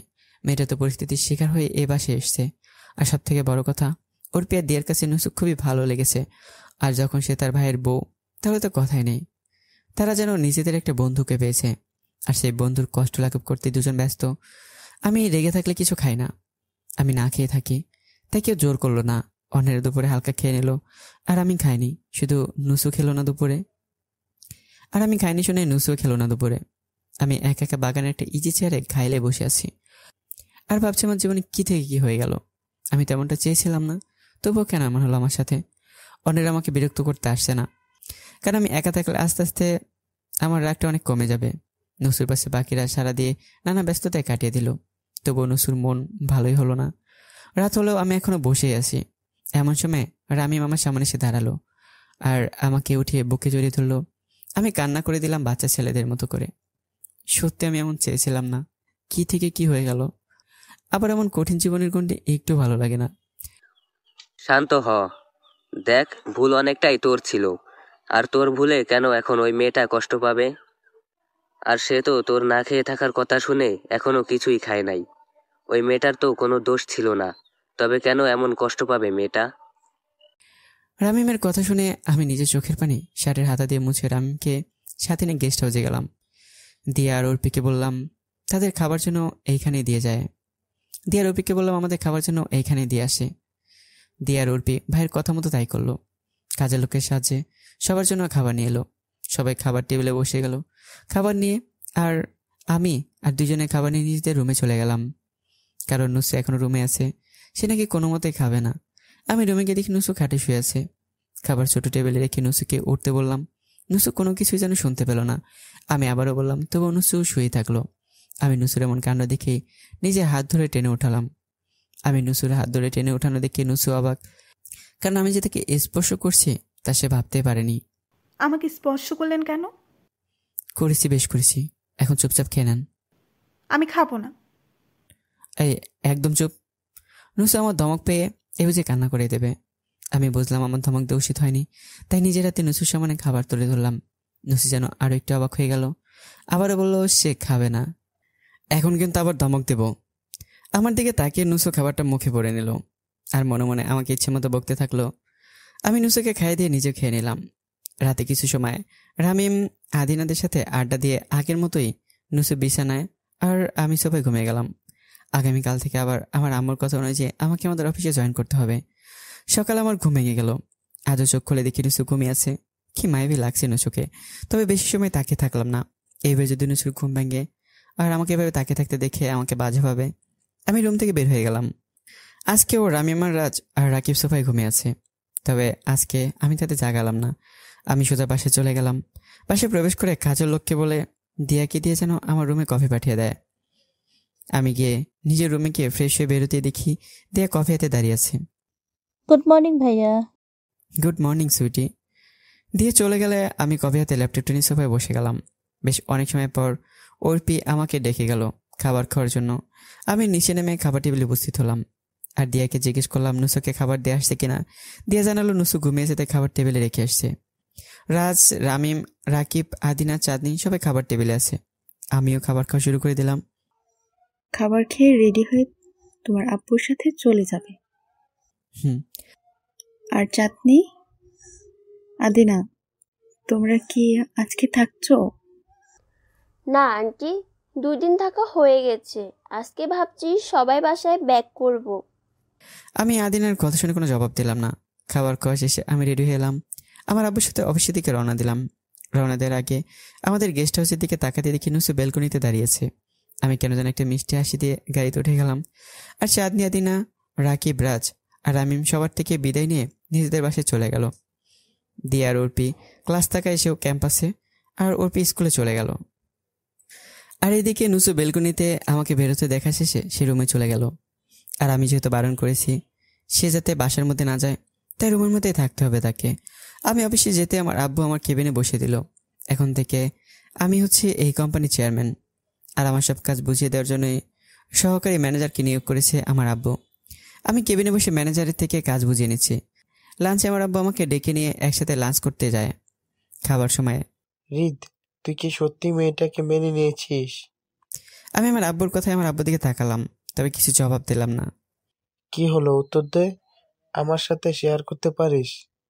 আমি তো সেদিনই বলে দিলাম আব্বু, আর চাইলে 1 বছর আগে মেয়েটাকে ডিভোর্স দেওয়া সম্ভব না। তবে কোনো কিছু ভুল করিস না। আর যখনই কোনো কিছু নিয়ে মনে দ্বিধা আসবে আমার সাথে শেয়ার করবি। জি আব্বু। বিকেলে আমি বাসায় চলে গেলাম। বাসায় এসে যেন বুক ভরে শ্বাস নিতে পারছি। এত ব্যস্ততা নিয়ে মানুষ বেঁচে থাকে কিভাবে আমি এটাই বুঝে পাচ্ছি না। নিজের রুমে গিয়ে দ্রুত ফ্রেশ হয়ে বের হতে দেখি আমার কফি টেবিলে রাখা, তবে কে রেখে গেল সেটাই বুঝলাম না, কারণ রুমে কাউকে দেখা যায় নাই। আর দিয়া তো কফি নিয়ে দাঁড়িয়ে থাকে। নিজের হাতে আমাকে কফি দিয়ে তারপর রুমে যায়। একটু রিল্যাক্স করে গেস্ট হাউসে চলে গেলাম। দিয়া ক্লাস শেষ করে দুপুরে নিজেদের খাবার খায়, আর নুসুর খাবার গেস্ট হাউসে দিয়ে যায়। আর ওর প্রি স্কুল থেকে এসে লাঞ্চ করে একটু রেস্ট নিয়ে বিকেলে গেস্ট হাউসে যায় নুসুর সাথে আড্ডা দিতে। সারা বিকেল দিয়ে অর্পি তাদের ভাবির সাথেই আড্ডা দেয়। তবে সন্ধ্যার সময় তাদের হোমওয়ার্ক করার জন্য বাসায় ফিরে নিজেদের রুমে চলে যায়। দিয়ার অর্পি যাওয়ার পর নুসু বেলকনিতে চেয়ারে গিয়ে বসে বাইরে তাকিয়ে থাকে। আমি গেস্ট হাউসে এসে দেখি রুমে নুসু নেই। নাম ধরে তাকাতেই নুসু জানায় সে বারান্দায়। আমিও বারান্দাতে চলে যাই। অন্ধকারের মধ্যে একা বসে আছে মেয়েটা। অন্ধকারে বসে কি করেন এখানে?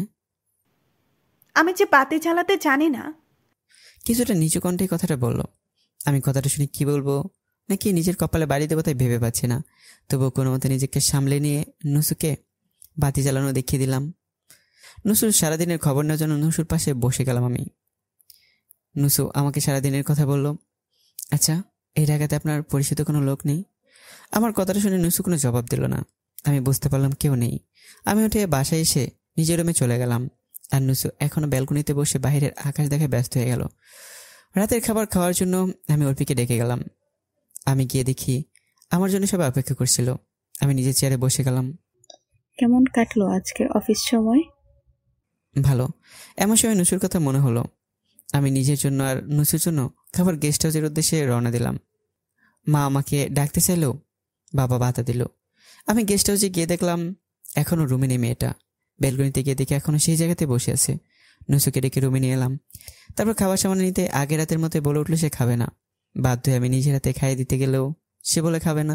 তখন আমি আবার ধমক দিই আর নুসু ভয়ে হা করে ফেলে এবং খাবার মুখে নিতে থাকে। আমি নুসুকে খাইয়ে দিয়ে নিজেও একটু খেয়ে নেই। সব খেয়ে খাবারের প্লেট বাইরে রেখে এসে নুসু বিছানায় শুয়ে আছে।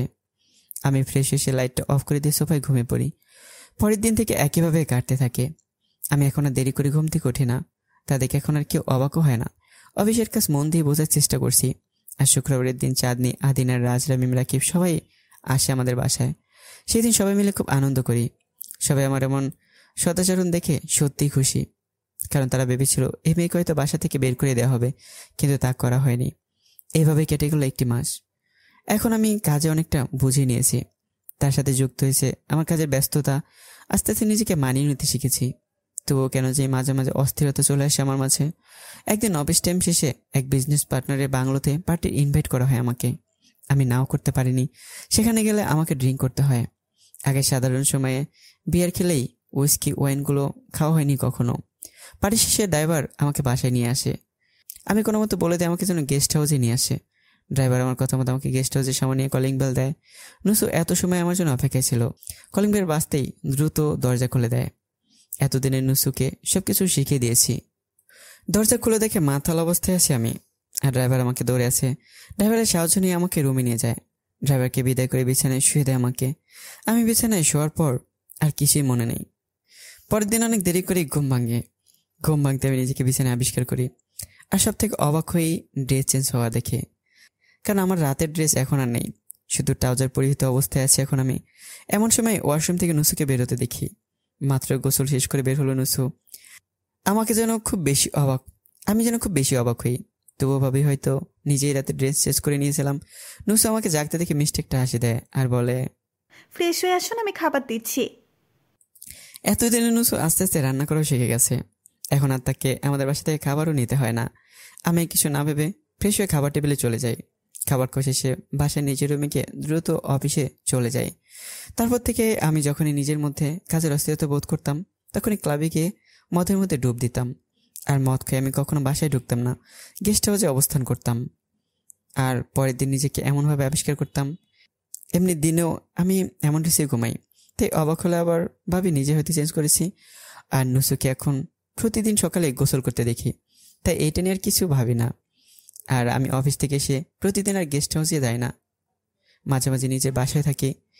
এভাবে দিন অতিবাহিত হতে থাকলো। আর আমি একটা জিনিস খুব ভালোভাবে লক্ষ্য করছি, তাহলে নুসু ঠিক আগের মতো নেই। কেমন যেন অনেক পরিবর্তন এসেছে তার মাঝে। আর আগের চোখ কেন জানি তার চেহারায় অনেক মায়াও জমেছে। আমি এখনো নুসুর সাথে মিশতে পারিনি। আর গেস্ট হাউসে আমারও কম থাকা হয় এখন। অফিস শেষে শুধু একবার নুসুর খবর নিতে আসি। আর যেদিন কাজের অস্থিরতায় মদের মাঝে ডুব দেই, সেই দিন আমি গেস্ট হাউসেই থাকা হয়। নুসু আস্তে আস্তে পরিস্থিতির সাথে মানিয়ে চলতে শিখে গেছে। এখন আর আমার কাজে তেমন সমস্যাও হয় না। সে বলে না বাতি জ্বালাতে পারি না, বা রান্না করতে পারি না, বা কফি বানাতে জানি না, ইত্যাদি ইত্যাদি। আমাকে আমার আব্বু বিজনেস মিটিংয়ের জন্য লন্ডন যাওয়ার ব্যাপারে জানায়। আমি রাজি হতে চাই না, কারণ নুসুকে এভাবে একা রেখে কেন জানি যেতে কোনো ইচ্ছে করছে না। আমার মনে এক অজানা ভয় কাজ করছিল। বাবা আমাকে অনেকভাবে মানসিক সাপোর্ট দিয়ে মনকে শক্ত করায় এবং আমাকে লন্ডন যেতে রাজি করায়, কারণ এই মিটিংটা আমার জন্য গুরুত্বপূর্ণ। আমার ক্যারিয়ারের নতুন কিছু যোগ করতে চলেছে এই লন্ডনের মিটিংটা। 5 দিন পরে আমি লন্ডনের উদ্দেশ্যে যাত্রা শুরু করি। আর আমার ট্যুর মাত্র 6 দিনের জন্য। আমাকে সাপোর্ট দিয়ে বডিগার্ড এবং অফিসকর্মী সাথে আছে। সব কিছু বুঝি সুন্দরভাবে 2 দিন পরে মিটিং শেষ করলাম এবং আমাদের কোম্পানির জন্য 100 কোটি টাকার ডিল ফাইনাল করতে সক্ষম হয়েছে। এই খবর শুনে বাবা অনেক বেশি খুশি, কারণ তার ছেলে কাজের সব ধারা বুঝে শিখে নিয়ে গেছে এখন। আর সে চায় দ্রুত তাকে এমডি বানিয়ে সে রেস্টে যাবে। পরের দিন আমি দেশে চলে আসি, তবে বাসায় কাউকে জানাইনি। আমি বলেছিলাম লেট করে ফিরবো। এয়ারপোর্টে নেমে ট্যাক্সি নিয়ে বাসায় চলে আসি। আমাকে দেখে সবাই খুশিতে প্রথমে অবাক হয়েছিল। আসলে আমি নিজেই সবাইকে সারপ্রাইজ দেওয়ার জন্য এমনটা করেছি। সবার সাথে কথা বলে নিজের রুমে না গিয়ে আমি গেস্ট হাউসে চলে যাই, কারণ এই কয়েকদিন নুসুকে না দেখতে পেয়ে আমার মাঝে অন্যরকম একটা অনুভূতির সৃষ্টি হয়েছিল। তা আজকে নুসুকে বলে দেবো ভেবেছি। গেস্ট হাউসে গিয়ে নুসুকে কোথাও খুঁজে পাইনি। পুরো গেস্ট হাউস খুঁজে না পেয়ে সবাই বসে থাকে। বিকেল হয়ে গেলেও নুসুর দেখা পাওয়া গেল না। আমি এখন একইভাবে বসে আছি সেই জায়গাতে। চারদিকে সন্ধ্যা ঘনিয়ে এলো। তার কিছু সময় পর নুসুকে গেস্ট হাউসে ঢুকতে দেখা গেল। নুসু তো আমাকে দেখে অবাক, কারণ আমাকে তো আজকে এখন এই সময় এখানে থাকার কথা না। নুসু অবাক হলেও দ্রুত নিজেকে মানিয়ে নিতে চাইল। আরে কখন এসেছেন আপনি? আমি নুসুর কণ্ঠ শুনতেই দ্রুত নুসুর সামনে চলে যাই। এত সময় কোথায় ছিলেন? একটু বাইরে কাজ ছিল। কি কাজ? তা শুনে আপনি বা কি করবেন? আমার মনে এত সময় জ্বর উঠেছিল আর চোখ কেমন ভিজে যাচ্ছিল, তবে এখন আমার চোখ দিয়ে লালাবা বেরোচ্ছে। আমার এই একটা জিনিস খুব বেশি ভয়ঙ্কর, যখন আমি রেগে যাই তখন আমার কোনো কিছু মাথায় থাকে না। আমি আবারও জিজ্ঞেস করি, নুসু কোথায় গিয়েছিলে? নুসু আবার উত্তর দিয়ে সে বলতে বাধ্য নয়। এই কথা শুনতেই আমি নুসুকে দুইটা চড় দিই। নুসু নিচে ফ্লোরে পড়ে যায়। তোর সাহস হলো কিভাবে এভাবে আমার মুখের উপর দিয়ে কথা বলার? তুই জানিস আমি কে? তুই জানিস আমি তোর মতো মেয়েকে খুন করে ফেললেও কিছুই হবে না আমার, আর তুই আমার উপর উল্টো জবাব দিস? আর আমি না হয় তোর সাথে মিশতে পারি নাই, তাই বলে কি বাইরের লোকদের সাথে মিশতে হবে তোর? এতই কি বাইরের লোকের দরকার? দরকার হলে আমাকে বলতি, আমি লন্ডন থেকে লোক নিয়ে এসে দিতাম। তোর যা ইচ্ছা করতি, তবুও কেন বাইরে যেতে হবে? যা কিছু করার এখানে বসেই করতি। আর শুনে রাখ, আমি কোনো নষ্টামিকে এই বাসায় রাখতে রাজি না। আজকে তুই বাসা থেকে চলে যাবি। তোর নষ্টামির ফসল আমি দেখতে চাই না। আমি কথাগুলো চিল্লিয়ে চিল্লিয়ে বলে দিলাম, আর কথাগুলো শুনে নুসুর চোখ দিয়ে পানি শুধু ঝরছিল। কথাগুলো বলা শেষেই আমি বাইরে চলে যাই। গাড়ি নিয়ে সোজা মদের বাড়ি গেলাম। মদ নিয়ে আবার বাসায় চলে এলাম। বাসায় না ঢুকে গেস্ট হাউসে এলাম। এসে নুসুকে দেখতে পেলাম না, তবে খাটের উপর একটা কাগজ দেখলাম। তবে কাগজটা খুলে দেখার ইচ্ছে নেই। আমার মনে হলো আপদ দূর হয়ে গেছে। আমি মদের মধ্যে ডুবে গেলাম। সারা রাত মদের মধ্যে থেকে ফ্লোরে কাটতে থাকলো সময়। সকালে অর্পি আমাকে রুমে দেখলো না। মা আমাকে কল দিল, তবে ফোন গত রাত থেকে বন্ধ। দিয়ে কোথাও ভাইকে দেখতে না পেয়ে গেস্ট হাউসে গিয়ে দেখে আমি এমনভাবে পড়ে আছি, আর ফ্লোরে অনেক বমিও আছে। দিয়ে সবাইকে দ্রুত ডাকে। সবাই এসে আমাকে উঠে বিছানায় শুয়ে দেয়। বাবা ডাক্তারকে খবর দেয়। ডক্টর এসে আমাকে দেখে জানায় ভয়ের কোনো কারণ নেই, তবে মাতাল হয়ে আবার বমি করেছি, এই জন্য বেশি দুর্বল ফিল করব। 2 দিন বেড রেস্টে থাকলে আর লেবুর রস 3 বার করে খাইয়ে দিলে, সাথে মেডিসিন, তাহলেই ঠিক হয়ে যাবে। 2 দিন বেড রেস্টে থেকে আমি অনেকটা সুস্থ হয়ে গেলাম। এই 2 দিন আমাকে কেউ কোনো কিছু জিজ্ঞাসা করেনি। সকালে আমার রুমে বাবা নিজে ব্রেকফাস্ট নিয়ে হাজির হলো। এই 2 দিনে কেন আগে কখনই কোনো দরকার ছাড়া বাবা আমার রুমে ব্রেকফাস্ট নিয়ে আসে না। আমি ভালোভাবেই জানি। আমি বাবাকে দেখেই, আর আব্বু আপনি? কেন, ছেলের জন্য কি আমি ব্রেকফাস্ট নিয়ে আসতে পারি না? আব্বু তেমন কিছুই না। এখন দ্রুত ফ্রেশ হয়ে আয়, আমি তোকে নিজের হাতে খাইয়ে দিব। বাবার কথা শুনে আমি দ্রুত ফ্রেশ হয়ে এলাম। বাবা আমাকে খাইয়ে দিতে থাকলো। নুসু, মেয়েটাকে তাড়িয়ে দিয়েছিস কেন? বাবার প্রশ্ন শুনে আমি খাওয়া অফ করে দিয়ে চুপ হয়ে গেলাম। কি হলো, চুপ হয়ে গেলি যে? এই 2 দিনে কেন যেন নুসুর কথা আমার মাথাতেই ছিল না। বাবা নুসুর কথা বলতেই আমার বুকের বাপাসে যেন ব্যথা লাগলো। আমি ওকে মানতে রাজি না আব্বু, তাই চলে যেতে বলেছি। বাবা বুঝলেন আমি মিথ্যা বলেছি, তাই আমাকে দিয়ে মিথ্যা বলাতে চাইলেন না। তিনি কথাটা এড়িয়ে গেলেন। আচ্ছা, এখন থেকে মন দিয়ে অফিসের দায়িত্ব বুঝে নিবি, আর দ্রুত তোর বিয়ের ব্যবস্থা করব। না আব্বু, আমি এখনই বিয়ে করব না। আচ্ছা ঠিক আছে, তবে কাজ মন দিয়ে করতে হবে। জি আব্বু। আমি 5 দিন পর আবার অফিসে জয়েন করলাম। কাজে আবার মনোযোগ দিলাম। কাজের ব্যস্ততায় আমার দিন কেটে যায়। আবার যখন ব্যস্ততার মাঝে মনের মাঝে অস্থিরতা আসলো, তখনই আবার মদের মধ্যে ডুব দিলাম। আগের মধ্যে আমি এইবারও গেস্ট হাউসে গিয়ে ঘুমিয়ে গেলাম। সকাল উঠে এবার বেশ অবাক হলাম। আমার ড্রেস চেঞ্জ করা নাই এবার। হঠাৎ করে নুসুর কথা মনে হলো। নুসু কি তাহলে আমার ড্রেস? না, আমি আর ভাবতে পারছি না। এমন সময় নুসুকে তাড়িয়ে দেওয়ার দিনে সেই চিঠির কথা মনে হলো। খুব করে খুঁজতে থাকলাম চিঠিটা।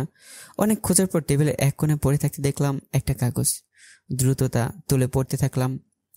টুকরোটাতে লেখা ছিল, কি বলে সম্বোধন করব তা আমার জানা নেই।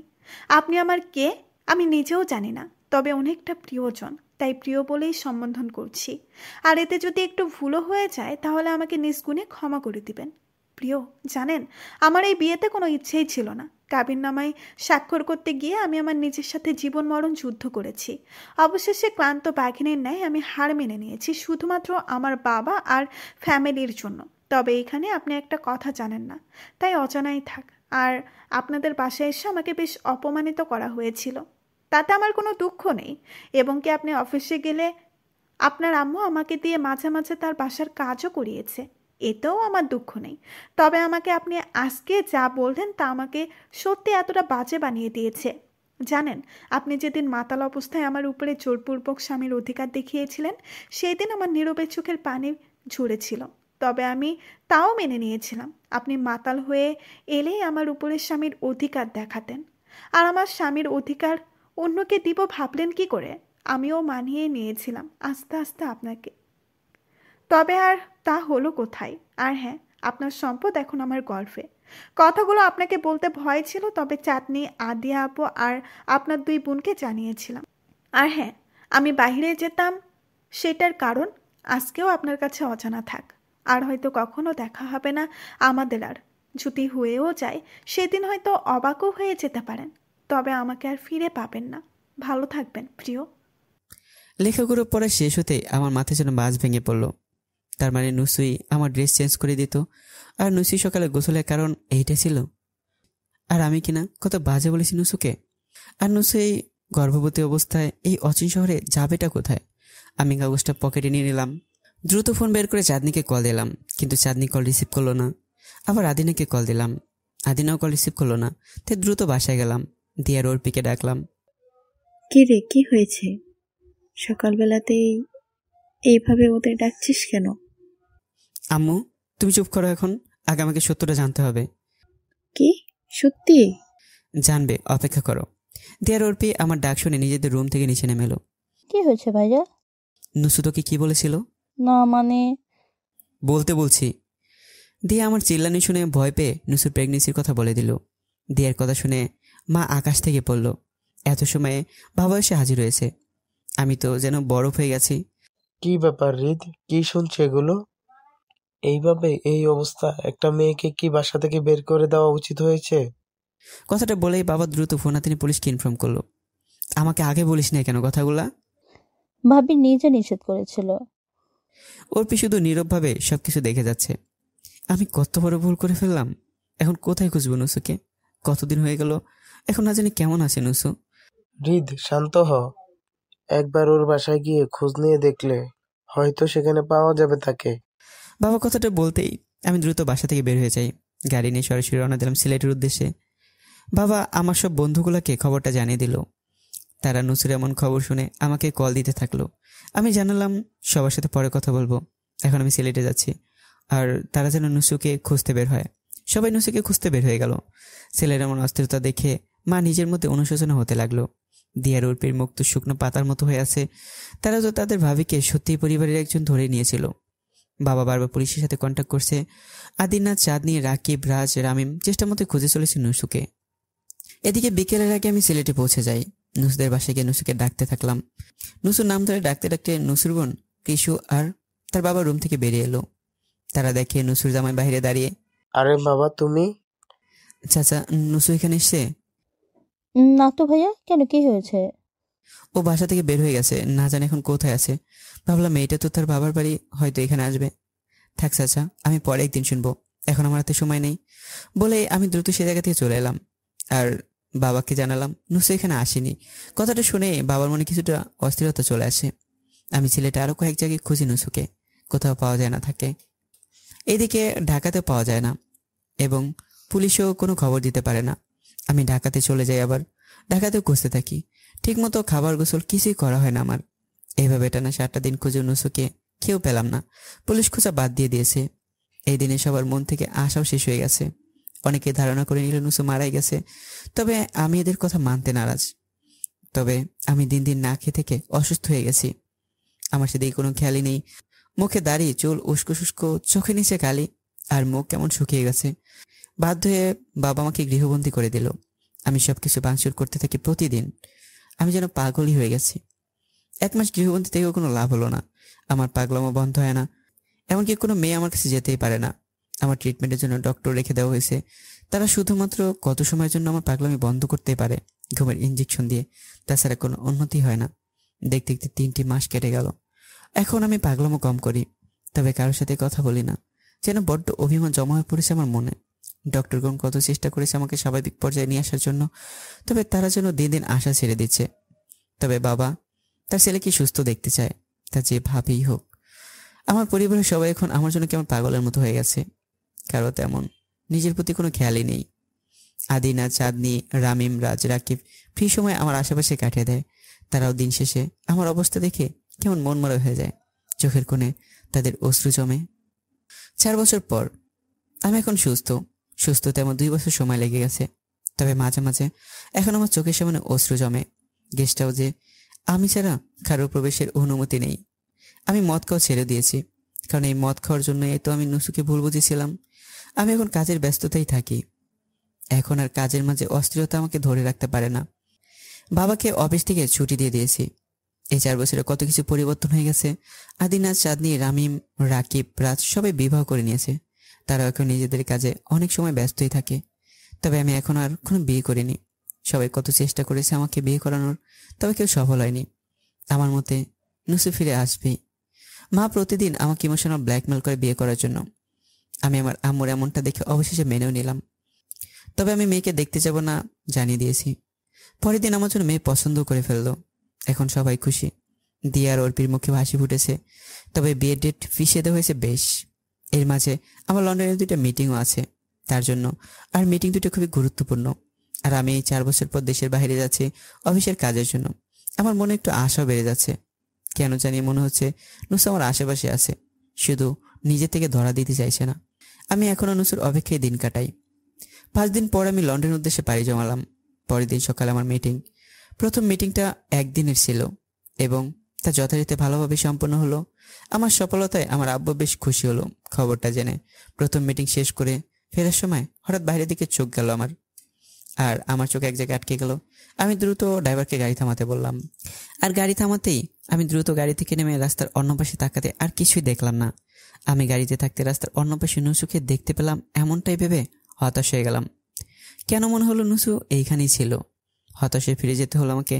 পরের দিন মিটিং না থাকাতে আমি বিকেলে পরন্ত মিষ্টি রোদে গায়ে মাখাতে হাঁটতে থাকলাম।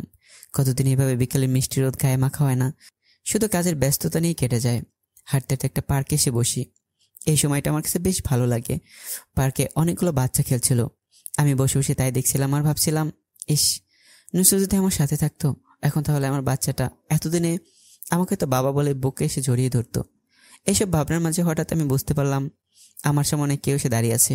আমি তাকে দেখে একটা ছোট্ট বাচ্চা শিশু মেয়ে, দেখতে খুবই কিউট, যেন ছোট্ট পরি। বাচ্চা মেয়েটাকে দেখে আমি তার সামনে হাঁটু গিরে বসে গেলাম। আর মেয়েটা আমার মুখের এক পাশে হাত দিয়ে আধো আধো ভাষায় জিজ্ঞাসা করলো তার কি মন খারাপ। বাচ্চা মেয়েটার হাতের পরে সে যেন অনেক শান্তি খুঁজে পেলাম। কেন জানি আমার মনের সব কষ্ট নিমিশে দূর হয়ে গেল। আমি বাচ্চা মেয়েটার কপালে চুমু খেয়ে উত্তর দিলাম, না, আমার মনে একটু খারাপ না।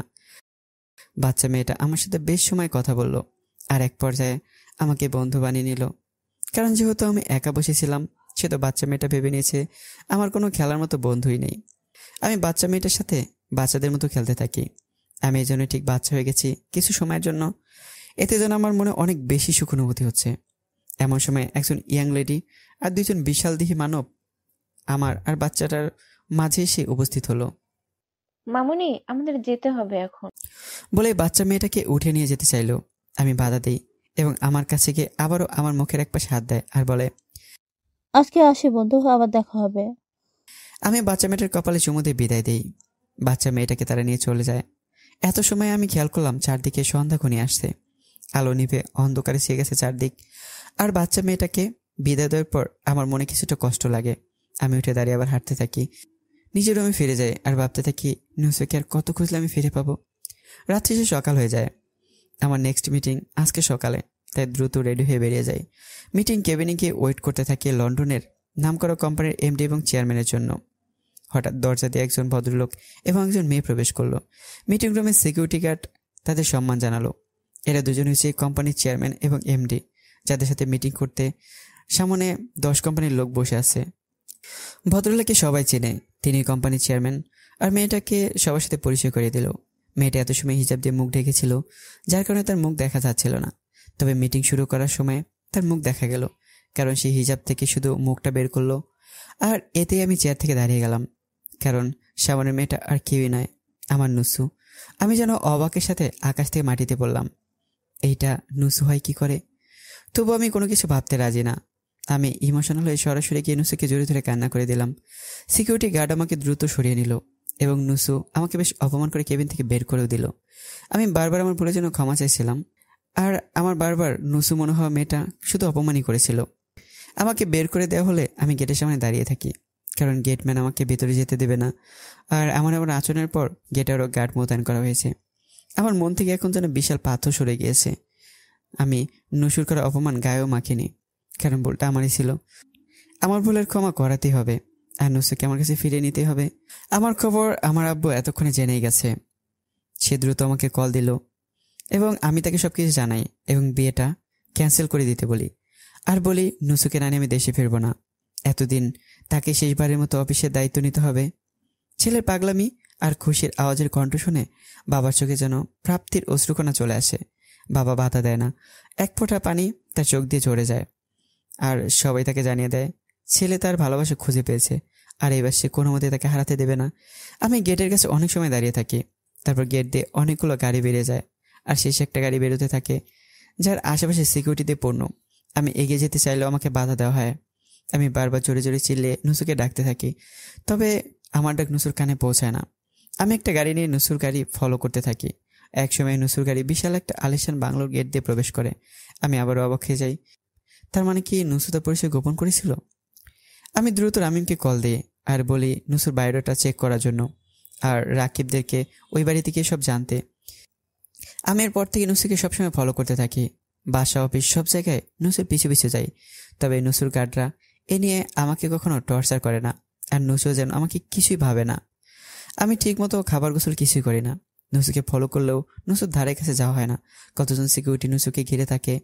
আমি দূর থেকে নুসুর দৃষ্টি আকর্ষণ করার চেষ্টা করতে থাকি। মাঝে মাঝে নুসুকে বেলকনিতে দেখা যায়, তখন আমি আরো বেশি চেষ্টা করি নুসুর থেকে ক্ষমা চাওয়ার। নুসু হয়তো আমাকে দেখেও দেখে না। একদিন আমি রোজকার মতো আজও গেটের থেকে একটু দূরে দাঁড়িয়ে আছি। নুসুর গাড়ি মাত্রই ভেতরে প্রবেশ করেছে। আমার ফোন এমন সময় বেজে উঠল। আমি ফোন বের করে দেখি রামিম ফোন দিয়েছে। দ্রুত রিসিভ করতে রামিম আমাকে কিছু বলবে এমন সময় নুসুর একজন সিকিউরিটি আমাকে ডাক দেয় আর জানায় ম্যাম নুসু আমাকে ডেকে পাঠিয়েছে। আমি দ্রুত কল কেটে দিয়ে গার্ডের সাথে এগিয়ে যাই বাংলোর ভেতরে। আমার মনে এখন একটু আশা জেগেছে, আর মনে হাজারো সুখের অনুভূতি বীজ বপন হতে চলেছে। কতদিন পর নুসুকে আবার সামনে থেকে ভালোভাবে দেখব। কতদিন দেখা হয়নি ভালোভাবে আমার নুসুকে। কথাগুলো ভাবতে ভাবতে নুসুর সামনে গিয়ে হাজির হই। পাশে সেই ভদ্রলোকটিও ছিল। আমি কিছু বলতে যাব, তখনই নুসু আমাকে হাত ইশারা করে থামাতে বলে। আমি থেমে যাই। শুনুন, আমি গত কয়েকদিন ধরে আপনাকে সহ্য করেছি, তার মানে এই না আরও সহ্য করতে হবে আমাকে। আর আমার ব্যাপারে বায়োডাটা জানতে চেয়েছিলেন, তাই তো?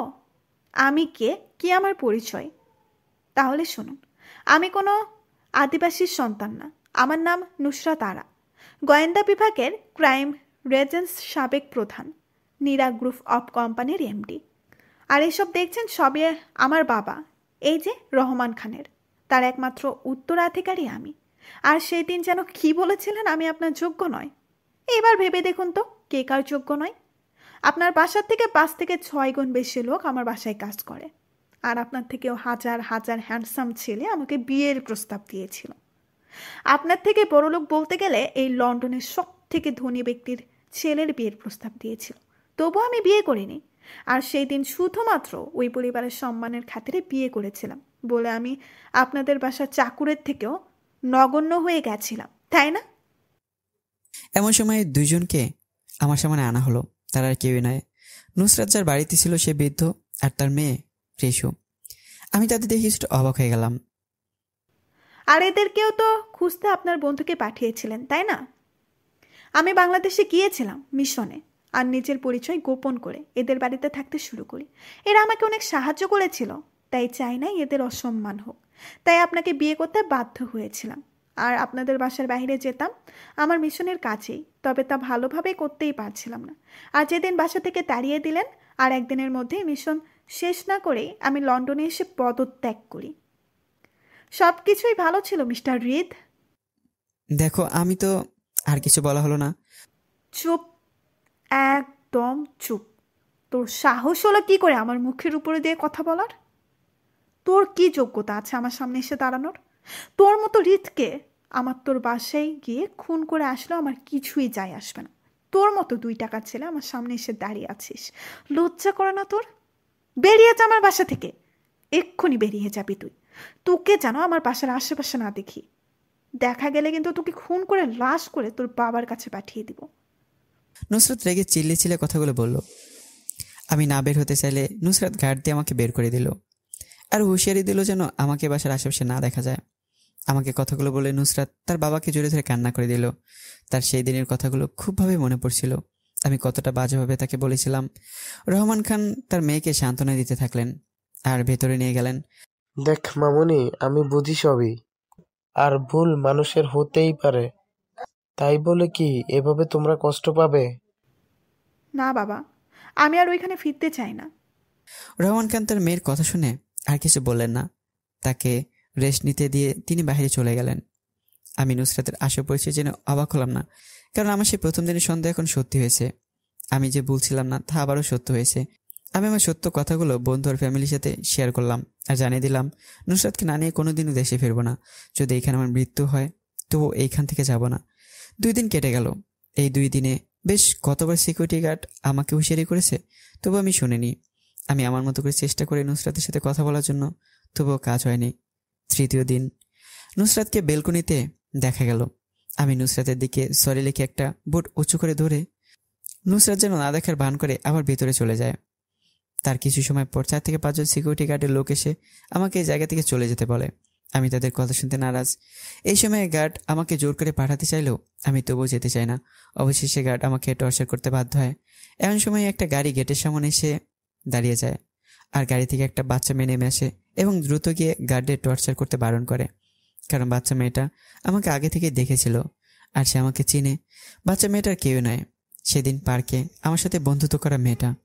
বাচ্চা মেয়েটার কথা শুনে গার্ডগুলো টর্চার করা বন্ধ করে দেয় আর আমার পাশে এসে দাঁড়িয়ে যায়। আমি মেয়েটার সামনে হাঁটু গেড়ে বসে যাই, আর বাচ্চা মেয়েটা আমার মুখের এক পাশে হাত দেয়। বাচ্চা মেয়েটা আমার মুখে হাত দেওয়াতে আমি যেন সব ব্যথা নিমিশেই ভুলে গেলাম। আমি বাচ্চা মেয়েটার কপালে চুমু খেলাম। বন্ধু সরি, এরা তোমাকে চিনতে পারেনি। তোমার কোথাও লাগেনি তো? না বন্ধু, আমার কোথাও লাগেনি। চলো বন্ধু, আমাদের বাসায় চলো। কথাটা বলে আমার হাত ধরে বাংলোর গেট দিয়ে ঢুকতে থাকলো। আমি বেশ কিছুটা অবাক হচ্ছি আর ভাবছি মেয়েটা নুসরাত মানে আমারই মেয়ে নয়তো। আমি সত্যটা জানতে বেশ আগ্রহী নিয়ে মেয়েটার সাথে যাচ্ছি, আর মেয়েটার পথে কোনো গার্ডও বাধা দিচ্ছে না। বাচ্চা মেয়েটার সাথে আমাকে আসতে দেখে নুসরাত বেরিয়ে এলো, তার পিছু পিছু রহমান খানও বেরিয়ে এলো। নুসরাত কিছু বলতে যাবে তার আগেই, মামুনি দেখো, এই হচ্ছে আমার বন্ধু। জানো তো মামুনি, আমার বন্ধুটাকে ওই লোকগুলো মারছিল। আমার বন্ধু খুব লেগেছে। নুসরাত তার মেয়ের মুখে এমন কিছু শুনে কিছুই বলল না, আর আমি বুঝে গেলাম এই বাচ্চা মেয়েটা তার মেয়ে। তখন আমি আমার মেয়েকে জড়িয়ে দিলাম খুব শক্ত করে, যেন আমার ফিরে পাওয়া ধন আর কোথাও যেন হারিয়ে না যেতে পারে। আমি কান্না করে দেই, এই জন্য এক সুখের কান্না, 1000 দিনের শেষে আমার মূল্যধন ফিরে পাওয়ার কান্না। কি হলো বন্ধু, কান্না করছো কেন? কান্না করো না বন্ধু, তোমাকে আর কেউ কিছু বলবে না। আমি আছি তো তোমার পাশে। আমি তোমার বাবা হই মামুনি। বাচ্চা মেয়েটা আমার মুখে এই কথা শুনে তো তার মামুনি নানুর দিকে তাকালো। রহমান খান জবাব দিয়ে দিলেন, হ্যাঁ নানু ভাই, এটাই তোমার বাবা। বাচ্চা মেয়েটা তো এতদিন নুসরাতের কাছে তার বাবাকে দেখতে সে 1000বার কান্না করেছে, শুধু বলেছে তার বাবার কাছে যাবে, আর নুসরাত তখন মুখ লুকিয়ে কান্না করত। বাচ্চা মেয়েটা আমাকে বাবা বলে শক্ত করে জড়িয়ে ধরে রাখে, আর নুসরাত সেখানে দাঁড়িয়ে না থেকে ভেতরে চলে যায়। রহমান খান আমাকে ও তার নাতিকে ভেতরে নিয়ে যান। নুসরাত নিজের রুমে গিয়ে অনেক কান্না করতে থাকে, তার পুরনো দিনের আঘাতের কথাগুলো মনে পড়ে যায়। আর রহমান খান আমার সন্তানের কথা বলে দেওয়ার কারণ, সে চায় না তার মেয়ে আর কষ্ট পাক। এতদিন তো রাতে রাতের বেলকনিতে ইজি চেয়ারে বসে অনেক চোখের পানি ফেলেছে, আর তা চায় না রহমান খান। আর নুসরাত আমার প্রতিটা সময়েরই খবর রাখতো, কারণ নুসরাত তো মন থেকে আমাকে স্বামী হিসেবে মেনে নিয়েছে। আর যেদিন আমার বিয়ে ঠিক হওয়ার খবর নুসরাত জেনেছিল, সেদিন নুসরাত অনেক কান্নাও করেছিল। একদিন কেটে যায়, আমাকে ছাড়া আমার মেয়ে নীরা, সাবাতুন জান্নাত নীরা একটু দূরে যায় না, এমনকি নুসরাতের কাছেও যায় না। নুসরাত একসময় আমাকে একা ডেকে নেয়। আমার মেয়ের জীবন থেকে চলে যেতে কি চাই আপনার বলুন। আমার সব কিছু চাইলে সব লিখে দেব, সব সম্পত্তি লিখে দিতেও রাজি আমি। আমার কিছুই চাই না। আমি যার জন্য এতদিন নিজের দেশে নিজের মা বাবা বোনদের ছেড়ে দূরে আছি, তাদেরকে পেয়ে আমি সামান্য সম্পদের জন্য দূরে চলে যাব? কোনোদিনও সম্ভব নয়। চাইলে আমাকে মেরে ফেলতে পারেন, আমি কোনো বাধা দেব না। আমার উত্তর শুনে নুসরাত আর কিছু না বলে চলে গেল। 2 দিন কেটে গেল। নুসরাত এর মাঝেও চেষ্টা করেও নীরাকে আমার থেকে দূরে রাখতে পারেনি, আর নীরাকে বাসা থেকে দূরেও রাখা হতো। 3 থেকে 4 মাস পর একবার বাসাতে আনা হতো। এখন নীরা বাসা থেকে আমার থেকে দূরে যেতেও রাজি নয়, আর তার কথা সে বাবা ছাড়া কোথাও যাবে না। আর নীরার জেদের কাছে বারবার হেরে যায় নুসরাত। এক বিকেলে নীরা, আমি আর রহমান সাহেব বিকেলে বাগানে বসে গল্প করছিলাম। এমন সময় নুসরাত এসে আমাকে ডাকে। আমি নীরাকে রহমান সাহেবের কাছে রেখে নুসরাতের সাথে যাই। কি চাই বলুন আপনার। আমার মেয়ে আর তার মামনিকে। সোজাভাবে উত্তর দিলাম। এখন আর আমার মনে কোনো দ্বিধা কাজ করে না। আমি চাইলেই খুন করতে পারতাম আপনাকে, তবে মেয়ের জন্য তা সম্ভব হচ্ছে না। মাথা নিচু করে বলো নুসরাত, তো কি দেশে যেতে রাজি? আমি নুসরাতের কথার গভীরতা বুঝে নিয়েছিলাম। আমার একটা সত্য আছে, সব মানতে রাজি। কোনোদিন আমার থেকে স্ত্রীর অধিকার চাইতে আসবেন না। যতদিন না সে অধিকার দেয় আমি অপেক্ষায় থাকবো। কাল ভোরে আমাদের ফ্লাইট। কথাটা বলেই নুসরাত চলে যায়। আর আমি যেন আপনজন ফিরে পর আনন্দে একসাথে 10-12 বার ডান্স দিয়ে দিলাম আর সবাইকে জানিয়ে দিলাম কাল আমার স্ত্রীকে নিয়ে দেশে ফিরছি। রহমান খানের থেকে বিদায় নিয়ে আমি, নুসরাত আর আমাদের আদরের একমাত্র রাজকন্যা বাংলাদেশের উদ্দেশ্যে রওনা হলাম।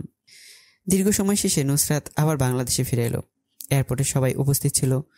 আমার কোলে নীরা আর নুসরাত পাশে। আমাদের দেখে তো সবাই এগিয়ে গেল। আমি কাউকেই নীরার কথা জানাইনি।